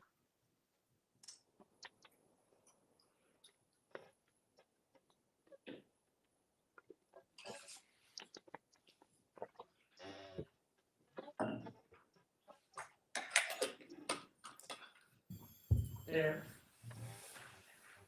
I apologize, but I need to be able to see this screen. That's okay. In order to depict what I'm seeing, because on this screen, it's even more difficult. Okay. So the smaller the image, and the ability to overcome the challenges with the setup of this camera are difficult. But the movement is here, and it will continue around this corner, and it is the most difficult of all these images to see movement. But it is a person moving around this corner of the shrubbery, but because it is my belief they are so close to the shrubbery that the camera is having difficulty determining between what is movement and what is just the shrubbery. Because in a nighttime, if this were daylight, we would see it easily. But with these low light conditions and the distance, it's basically just like ghosting. But you will see movement that comes around this corner very tight on the shrubbery. There you go. We'll continue on.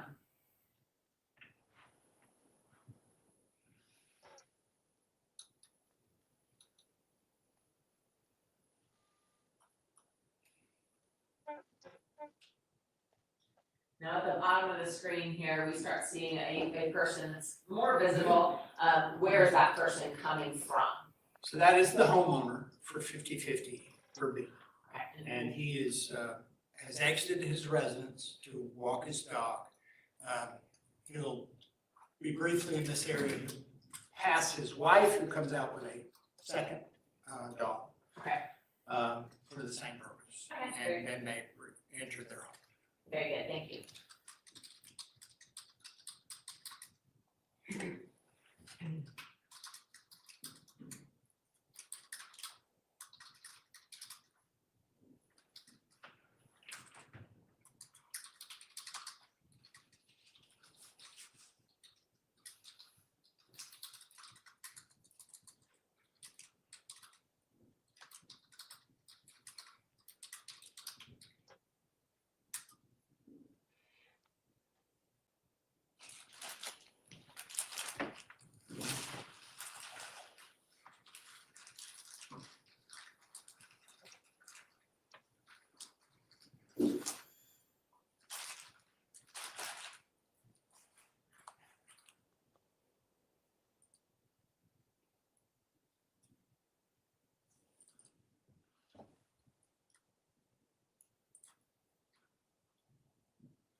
As this is continuing to play, will we ever see any lighting coming from the Hicks's residence on this clip? Do not recall if this clip goes far enough into 2155 for the back lights, but it is around that time that back lights are illuminated. I just don't recall if it's on this clip or not.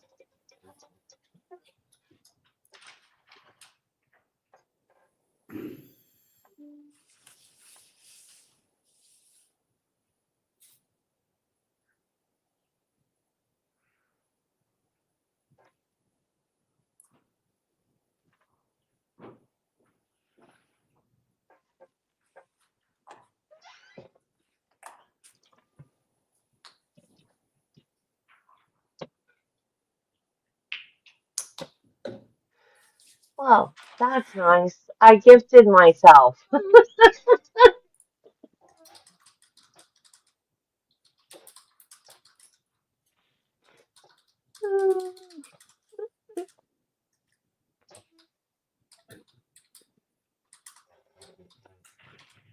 Yeah, she is pretty.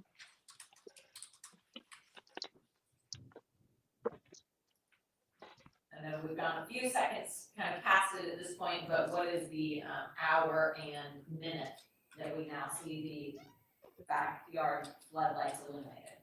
21:55 and 43 seconds is where we're stopped. Just a couple of seconds prior to that is when the backyard lights illuminated. All right, and we'll play this till the end.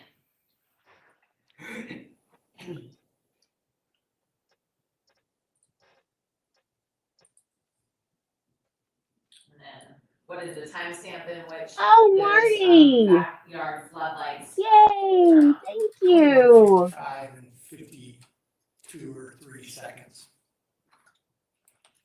And then we'll just go ahead and play out the rest of the video.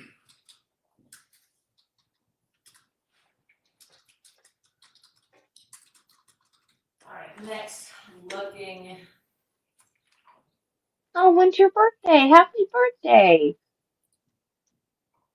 at 4:65 and slightly out of order, but in chronological order. So we'll play 4:65 N. What is the timestamp at the start of this video clip from 50/50 Bermuda? Happy birthday, Marty. 22:10 and 1 second. And do you see any lighting in this video? We do currently, and we will, the floodlight for the driveway and the walkway to the front door area is illuminated. And we will see the backyard floodlights come on again and see movement back there. Okay, we'll go ahead and play the entire clip.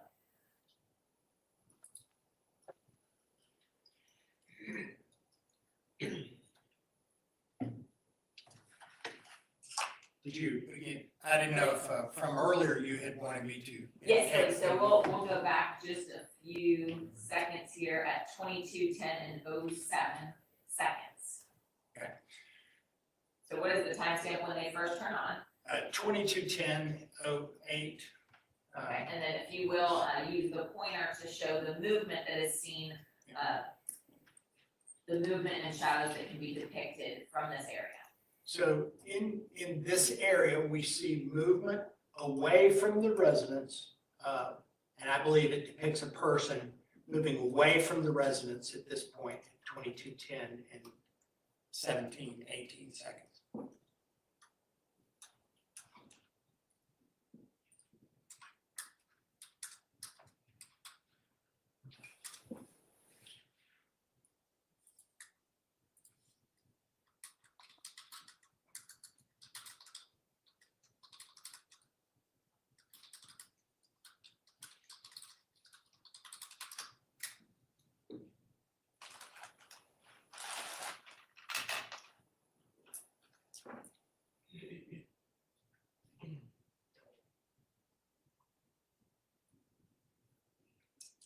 That is the entirety of the clip.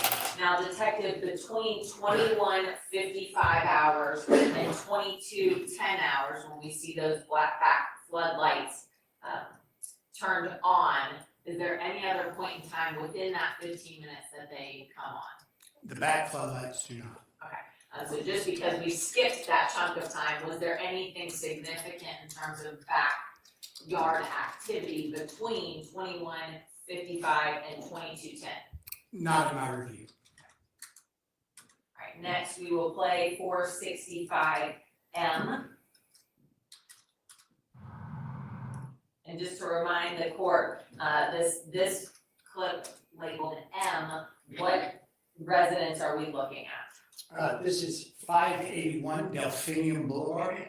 All right, This is the driveway to the residence, which is actually their address, their physical home address is Delphinium, but their Dahlia Way is where their driveway. okay, and on the very upper left quadrant, what is the major roadway? Not major, but the other roadway that's depicted as, in addition to This Dahlia? is Delphinium Okay, very good.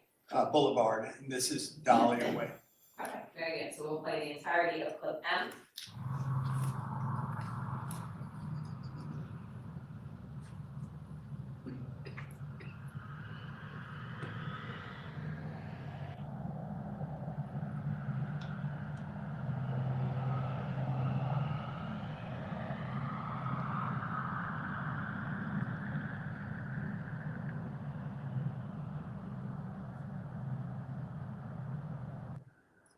during those two different angles from the 581 Delphinium, are you able to see Lanz's vehicle? Yes, Okay, and are you able to see the headlight stamp, certainly from the view looking straight onto Delphinium? the headlight signature is visible, and that's why I believe it is a Lanz vehicle. And just to start the clip again briefly, what is the hour and minute? We don't need the seconds, but at least the hour and minute that we see the Mr. Lanz's vehicle passing on Delphinium? 2211. Okay, which is 10:11 p.m. It is 1011 on this system, yes. PM. Now I want to go to States 565. Oh, what are we about to watch in States 565? Oh, Interestingly, just a short time after we had seen the movement in the backyard of this residence, there's a vehicle that arrives on the street. This is that SUV arriving, and we later were able to determine that this was a package delivery. The delivery driver exits the driver's side, goes around the passenger side, and makes a delivery to the porch area where we see the illumination of the infrared illuminator for the Nest lighting, which gave me the reference for a known occurrence of a delivery. And that was where that package was left, so we know that that would trigger that infrared illuminator. okay, very good. And if you will, please, as we see this delivery person exit the vehicle and walk around to the side porch area as you described, if you can assist by using your pointer. Certainly.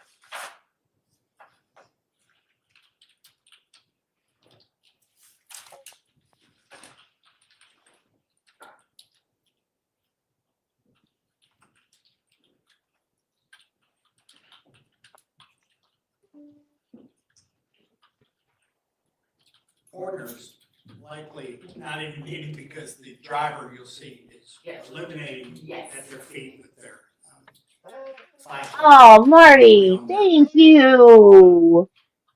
Walking around past the garage doors up to a walkway leading to a porch area where there is a dual entrance, a side entrance to the home.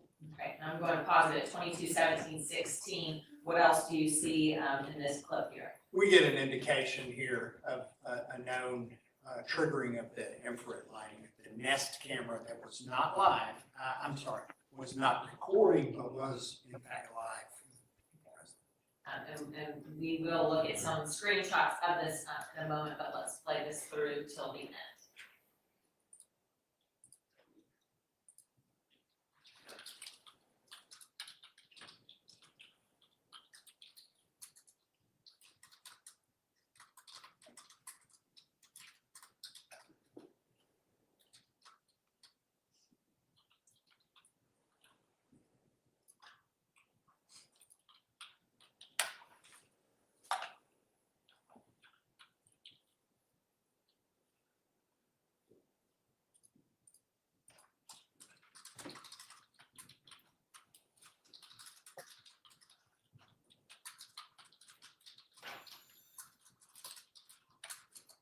All right, now, prior to taking stand, did you also look at a folder labeled Nest IR with a state's exhibit number of 481?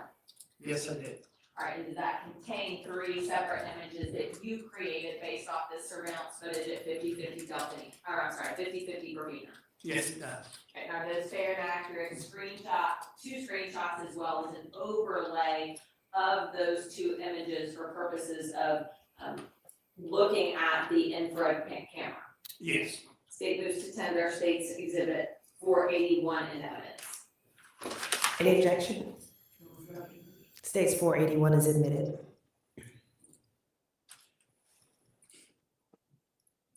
So I first want to start with may I publish, Your Honor? Yes. Thank you. No jury. 481C, since we just looked at that here, is this a screenshot from the video we just watched, which was states 465? No jury. It is. And is the infrared camera illuminated? Well, the illuminator, the infrared illuminator has been triggered.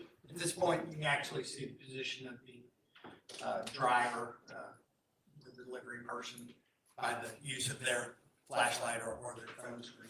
Okay, so if you can, just so it's clear, can you show which one the infrared illuminator is compared Yes. to the cell phone? The infrared illuminator is here, the higher positioned light source. And then the lower one here where my mouse is that the cell phone? Yes, it is. Now looking at states 481A, what is the timestamp of this screenshot?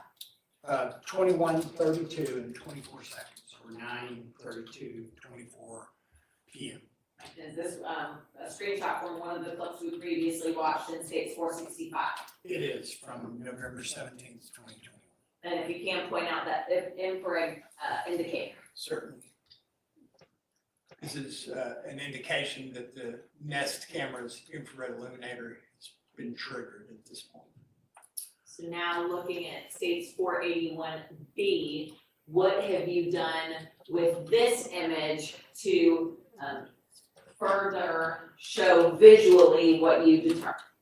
So this is just to give a base image, which is the still from earlier, 21:32, I believe it was in 24 seconds, is the base image here, and then overlaying over that image digitally, such that we can then see the known image of the delivery person making the delivery, and see that the infrared illuminator is in the exact same position. There's no issue, but you can tell that the delivery vehicle is actually kind of almost ghosted into the image because they are overlaying, showing two different moments in time, but that the illuminator is in fact operating both times, and we know where that delivery person dropped the package, so we know that's what triggers. That's how close you need to be to trigger that infrared illuminator. And so based on that, were you able to determine whether a person was in the area of that Nest camera that's on the side porch door at 21:32 hours? I believe that this image and the overlay does accomplish that by showing that in fact it was someone in that area, even though it's very difficult to see in the images that we saw, or the video that we watched. It's difficult to see someone rounding the corner, but when we see that illuminator, we know in fact someone was there. So Detective, based on all of this and all of these videos combined in your analysis, what is your best estimate as to when these murders occurred? I would say they occurred between the hour of the time of 21:55 minutes, 9:55 p.m. to the point at which we see someone moving away from the residence. And the flat back floodlights are illuminated at 10:10 and some seconds. Between 9:55 and 10:10 p.m. I believe so, yes. And when was it that you first saw the Lanz's vehicle on Verbena Drive? At 21:20 hours. Is that 9:20 p.m.? It is 9:20 p.m. And then when is it best you can tell from this footage and some of that overlay that you see a human on the Hicks's property? When I first see that, Yes. at 21:31 or 9:31 during that minute time span. And so, from 9:31 p.m. when you first see a human on the Hicks's property, how many minutes is it until that 9:55 timeframe or marker? 24 minutes or so.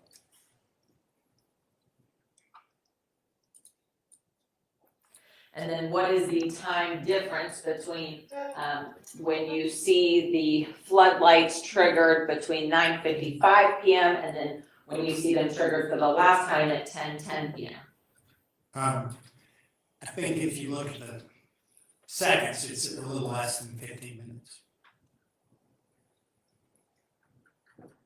And just so the court is clear here, after that 10:10 p.m. time, did you ever see those rear floodlights triggered before sunlight? Okay.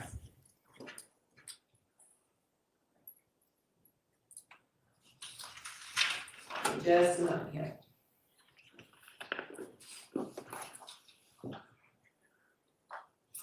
So that final time that you ever saw the rear floodlights triggered at 10:10 p.m., what time did you then see the Lanz's vehicle fleeing or leaving the area? That vehicle was captured on that video, 581 Delphinium Boulevard at 10:11 and some seconds. Is it possible to get from the Hicks's and Lanz's residence by vehicle from 10:10 p.m. to 10:11 p.m.? Absolutely. I think that's all that I have. Thank you. Attorney Mary, you may proceed with your cross.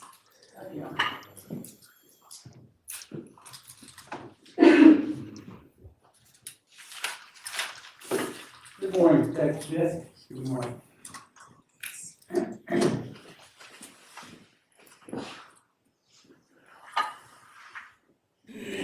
Did you have an occasion to go to the crime scene on the 18th? Call To the residents? the resident, right? I don't believe I physically went on the property on the 18th. I don't recall. When was the first time that you did go to the resident? Unfortunately, I don't recall. Okay. Would it have been in 2021 or would it have been later? Oh, no. If in fact I did, to the actual scene residents, Yeah. it would have been the 18th or the 19th. Okay. The photographs that we were looking at, particularly, I'll just show you, this is State Exhibit 480. And sure that I think.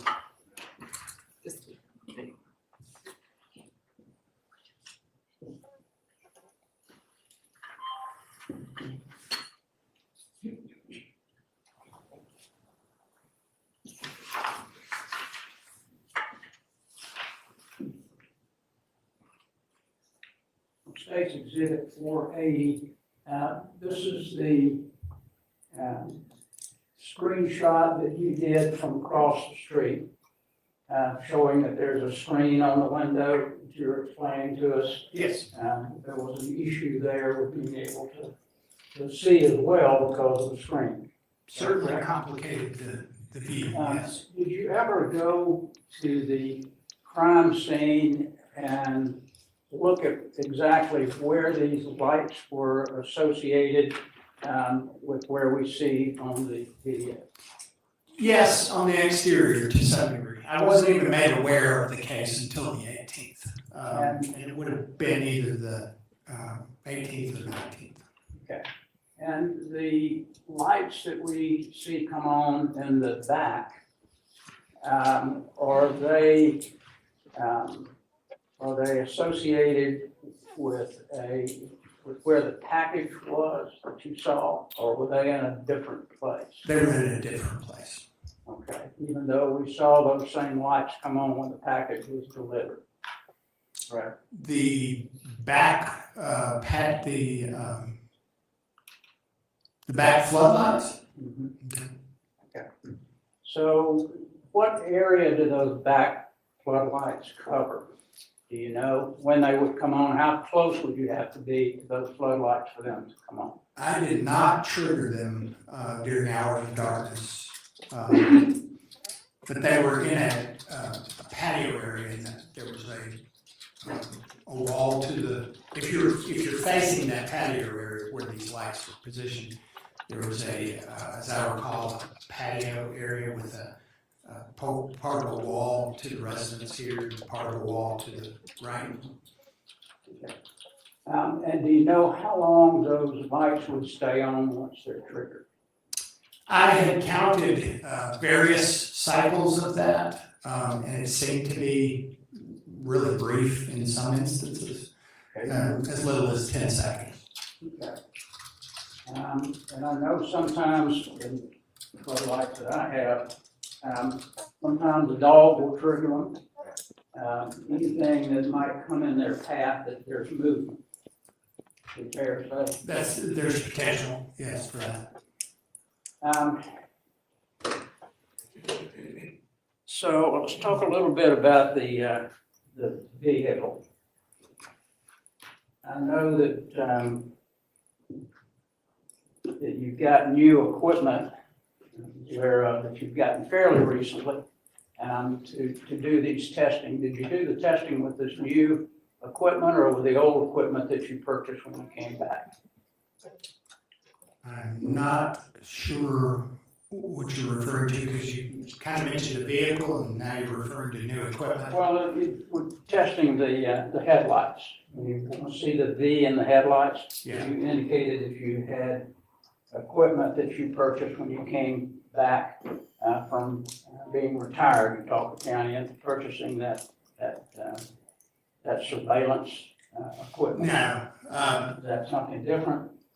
You have, yeah, there's no new equipment for that purpose. Yeah, And too the bad the equipment sound that I isn't better. referred to was actually in 2002.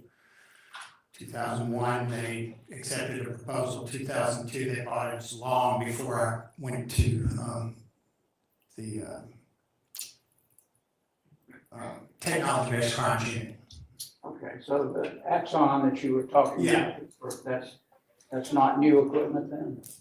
It is the new company that purchased the smaller company, Input Ace.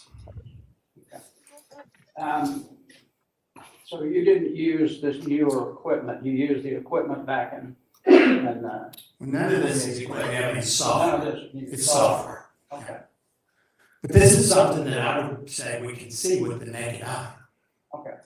There's nothing that's doing anything to enhance that image. I picked up on what I believed was a signature visually, just simply watching the video play from both Verbena Drive and Delphinium Boulevard, those two residential surveillance systems.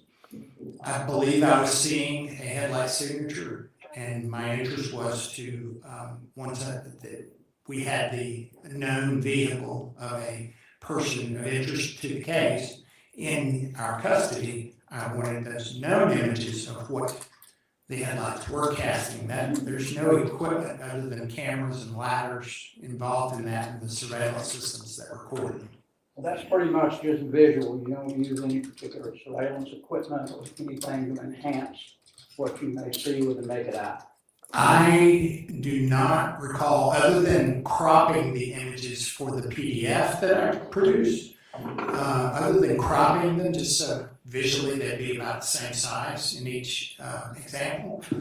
No, I don't believe I did any enhancement. I prefer to call it clarification processes of adjusting brightness or contrast or luminance values. When you are looking at a headlight signature, we'll just say 2018 Toyota. Does each 2018 Toyota have the same signature headlight? I would say there's a potential for each one to have slightly different headlight signatures.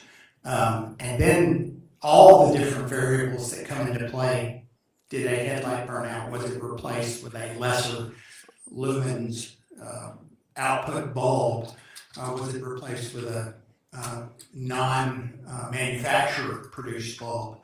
Was there a front-end collision that may have changed the aim of a headlight? All those, and there are, as you and I can both imagine, millions of possibilities of what changes. Because it's not like it used to be when you and I would take a screwdriver and make an adjustment to our headlights by literally running the screw in and out that would change the pin. These are basically fixed, and what changes them are the bulbs, the lamps used, and any damage or other factors that will change the directionality and the output of a headlight. And the only way that you would really know that would be to look at the bulb to see whether it may be the same bulb that was in the vehicle originally. If it was, then most of them would be the same V shape, wouldn't it? Personally, I could care less about what bulb it is in there. I could care less about the lens. It's about the signature. It's about the signature cast upon the ground, on a roadway, on asphalt, either as the vehicle's traveling, as it's parked, and then recreating to the best of your ability the angles to capture a similar scene and see visually, does it compare? Is it comparable? And in this case, it was.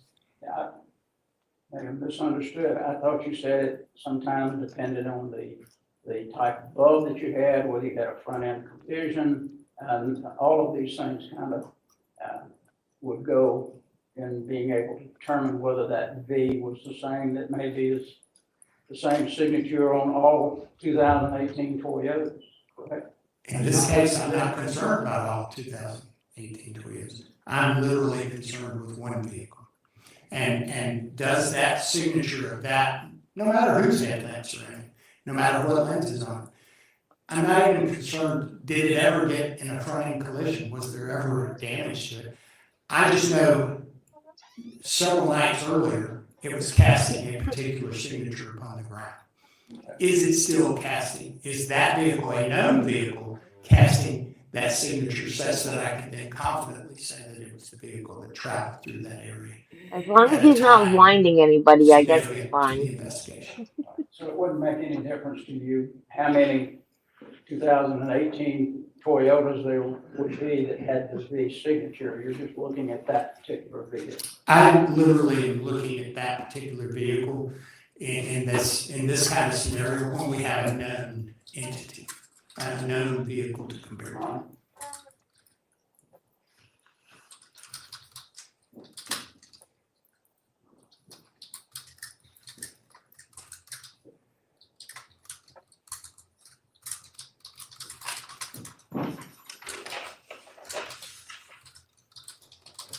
I tried to write down all of these time frames from the stand. It appears as though that there are lights coming on the front porch at some point. I think at 2131, you see a light on the back of the Hicks home. You recall? Yes, And then at 2132, the light goes out. I believe that would be generally accurate, yes. And then at 2132, the lights on the front porch come on. Correct. If recollection serves, yes. And you indicated that you can see movement during that time period. I think we saw some sort of person moving across the screen there from maybe the back area towards the front, past the truck. Past the infrared, the Nest camera, and then eventually down the driveway Okay. toward the roadway.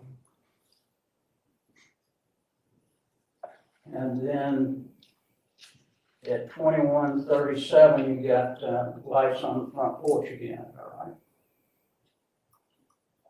Somewhere in that Yeah, I mean, I believe you may be referring to the similar time frame, a continuation of that time frame. Well, the lights on the front porch aren't gonna stay on other than a few seconds, according to what you said. On the front porch? Or do you know? That's the back porch. The front porch, they stay on much longer, from what I reviewed. How long do they stay on the front porch? I didn't do a calculation per se, not like I did for the back, because the back seemed to be triggered and go out pretty quickly. So I did not do the same for the front, and there was no point of entry into the home that we were aware of related to this case on the front. So I did not do a calculation for the back. I'm sorry, for the front. Okay, so you're saying that the lights were on from 21:32 to 21:37? No, I'm not saying that necessarily. I don't recall, and it wasn't the focus of my interest. And at 21:44:01, you see somebody walking up the street. Is that up the sidewalk in front of the bushes there? I believe so. I'm unaware of the sidewalk, but there's shrubbery. The driveway meets the roadway. There's a short or narrow, I guess narrow is a better term, strip of grass that one crosses to pass onto the roadway. Okay. It appeared as though, from what I could tell, that person was walking away from the home, the Hicks home. Is that correct? Yes, I believe so. Okay. And then at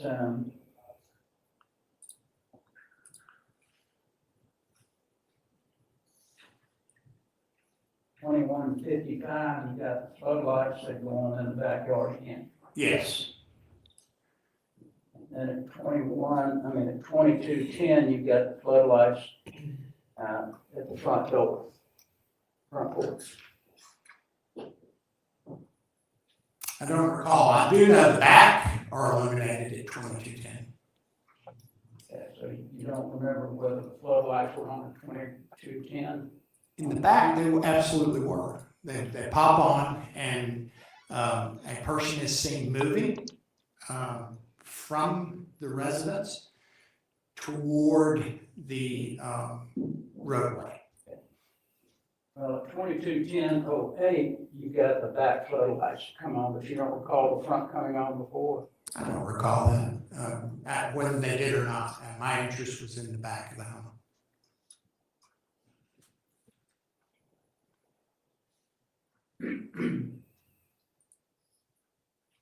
Your knowledge, do you know who interviewed the driver for the package delivery? I do not.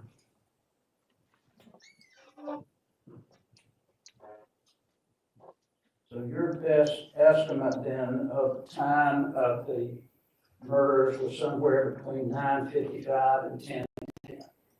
Is that right? Yes.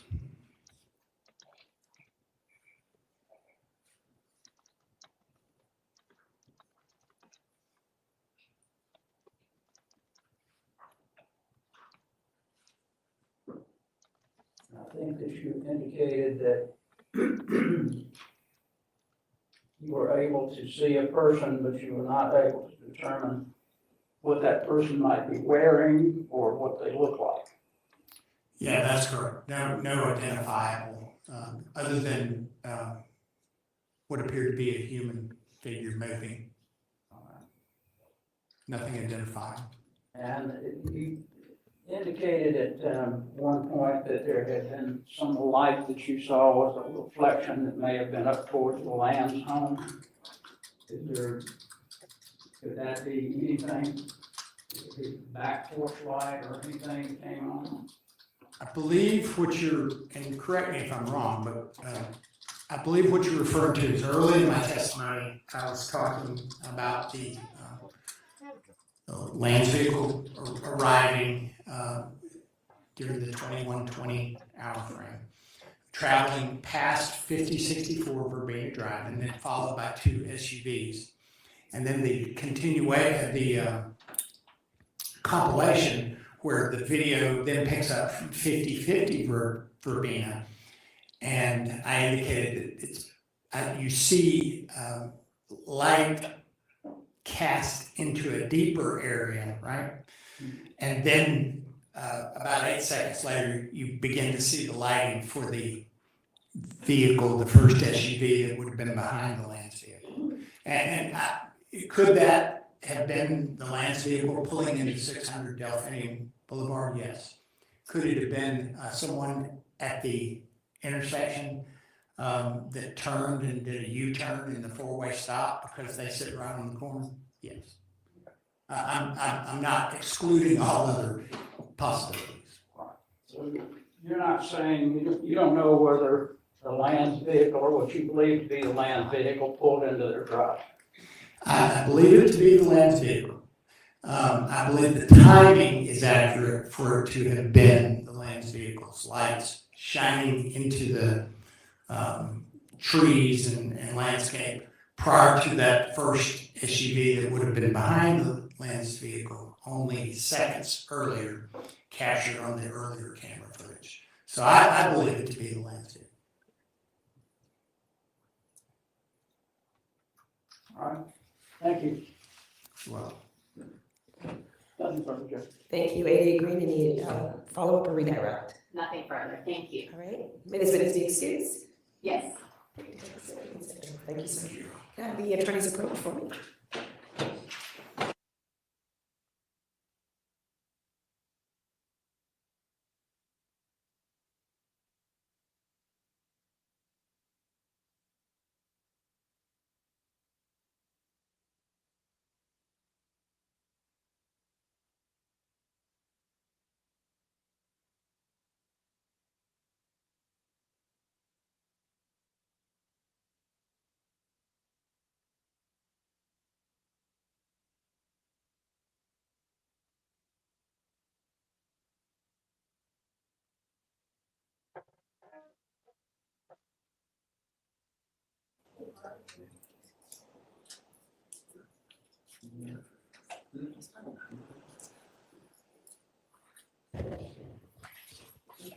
All right, State, you may call your next witness. This time the state calls Detective Ben Jackson.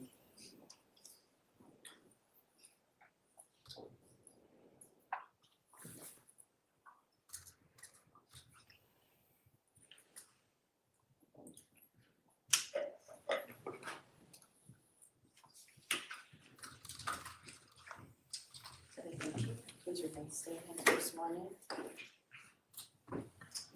You'll raise your right hand, please. You do solemnly swear or affirm the testimony you're about to give the court on the issue now pending shall be the truth, the whole truth, and nothing but the truth, so help you God.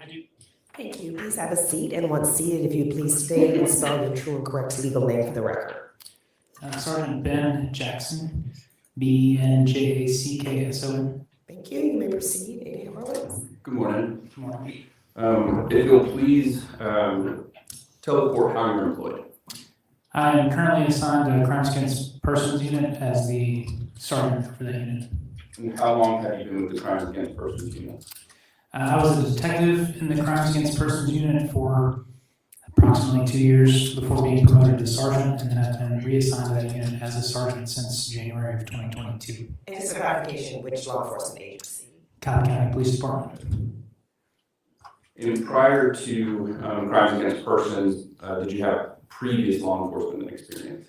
Yes, I was originally post-certified in 2006. I worked for the Georgia Tech Police Department for 1 year, then left law enforcement and was in full-time ministry for about 5.5 years before coming to the Cobb County Police Department in December of 2012.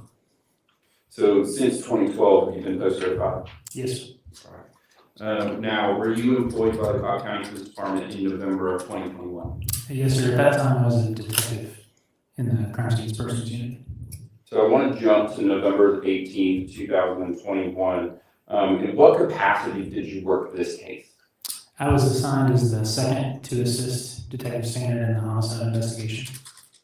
Now, jumping in, at some point, did you interview Teresa and Scott Lanz? Yes, sir. We interviewed them at the office on, I believe it was November the 19th. Now, who is Teresa and Scott Lanz? They're the father and mother of the suspect, Matthew Lanz. Now, in the sequence of events, when did you interview them? It was later in the evening on the 19th, so it was after we identified him as the suspect, before we executed the search warrant in Athens, Georgia. Now, how did the Lanz, Teresa and Scott Lanz get to the headquarters? Did you remember? I don't recall. But at some point they were at headquarters? Yes, sir. All right. And who interviewed them? Detective Standard and I interviewed them at the office.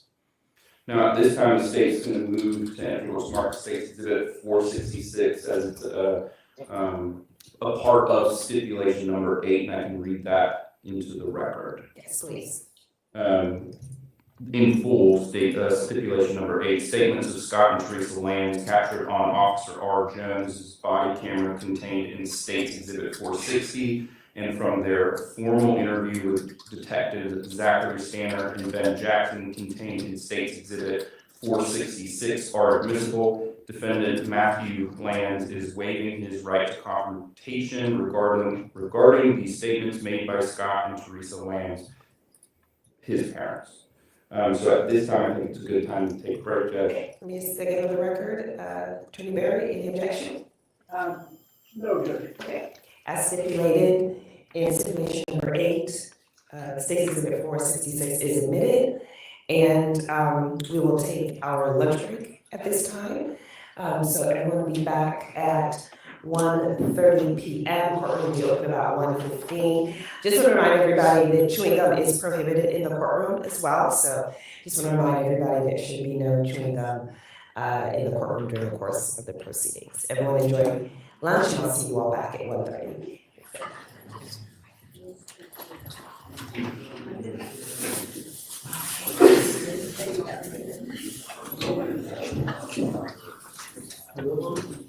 What time?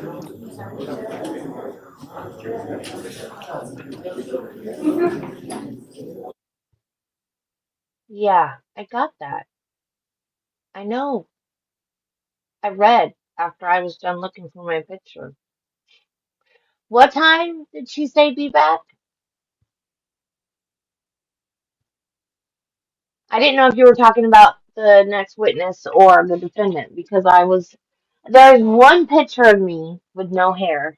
I didn't go completely bald. 1:30, okay. I did not go completely bald. I still had like wispy hair. And everybody said, shave it all off, shave it all off. I was like, no, I love my hair. I'm not shaving it all off. But like, I would pull handfuls of hair. My garbage can was full of hair. But yeah, the wigs are awful. They're horrible. They're hot and itchy and ugh, they're awful, awful, awful. Yeah, I don't know. I didn't think they medicated him because they have to be able to participate. But he's not participating. He doesn't look confident to do anything. Like the last time court went into session after a break, he was just like doing this. Just, and then when it came back in session, he stopped. But still, he's like this the whole time. It's like he's not there. He's just, so, I don't know. Oh, yay, music. Um,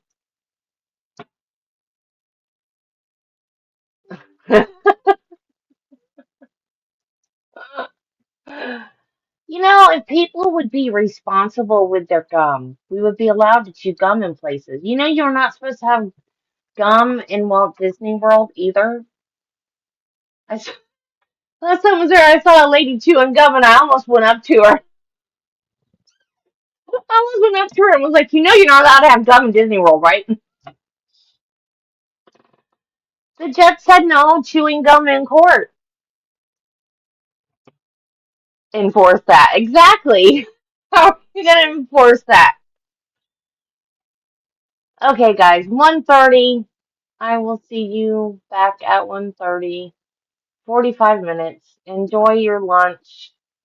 I'm gonna go eat. We don't have much in the house right now because tomorrow is grocery day. So, I have to go scrounge up some, I guess, leftovers from last night. I don't know. I made meatloaf last night. Travis said it was good. I ate some too, but it was dry. I don't know what I did wrong. I don't know. We ran out of ketchup. I don't think I put enough ketchup in it.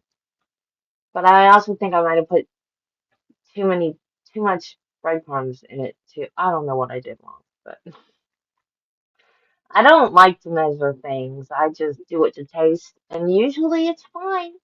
Yeah, that's what I'm thinking. Meatloaf sandwich. That's probably going to be my lunch.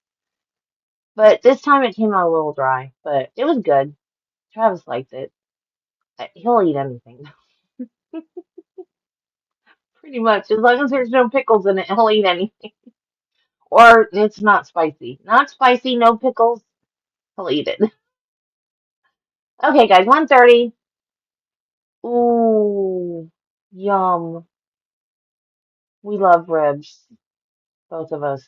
We love ribs.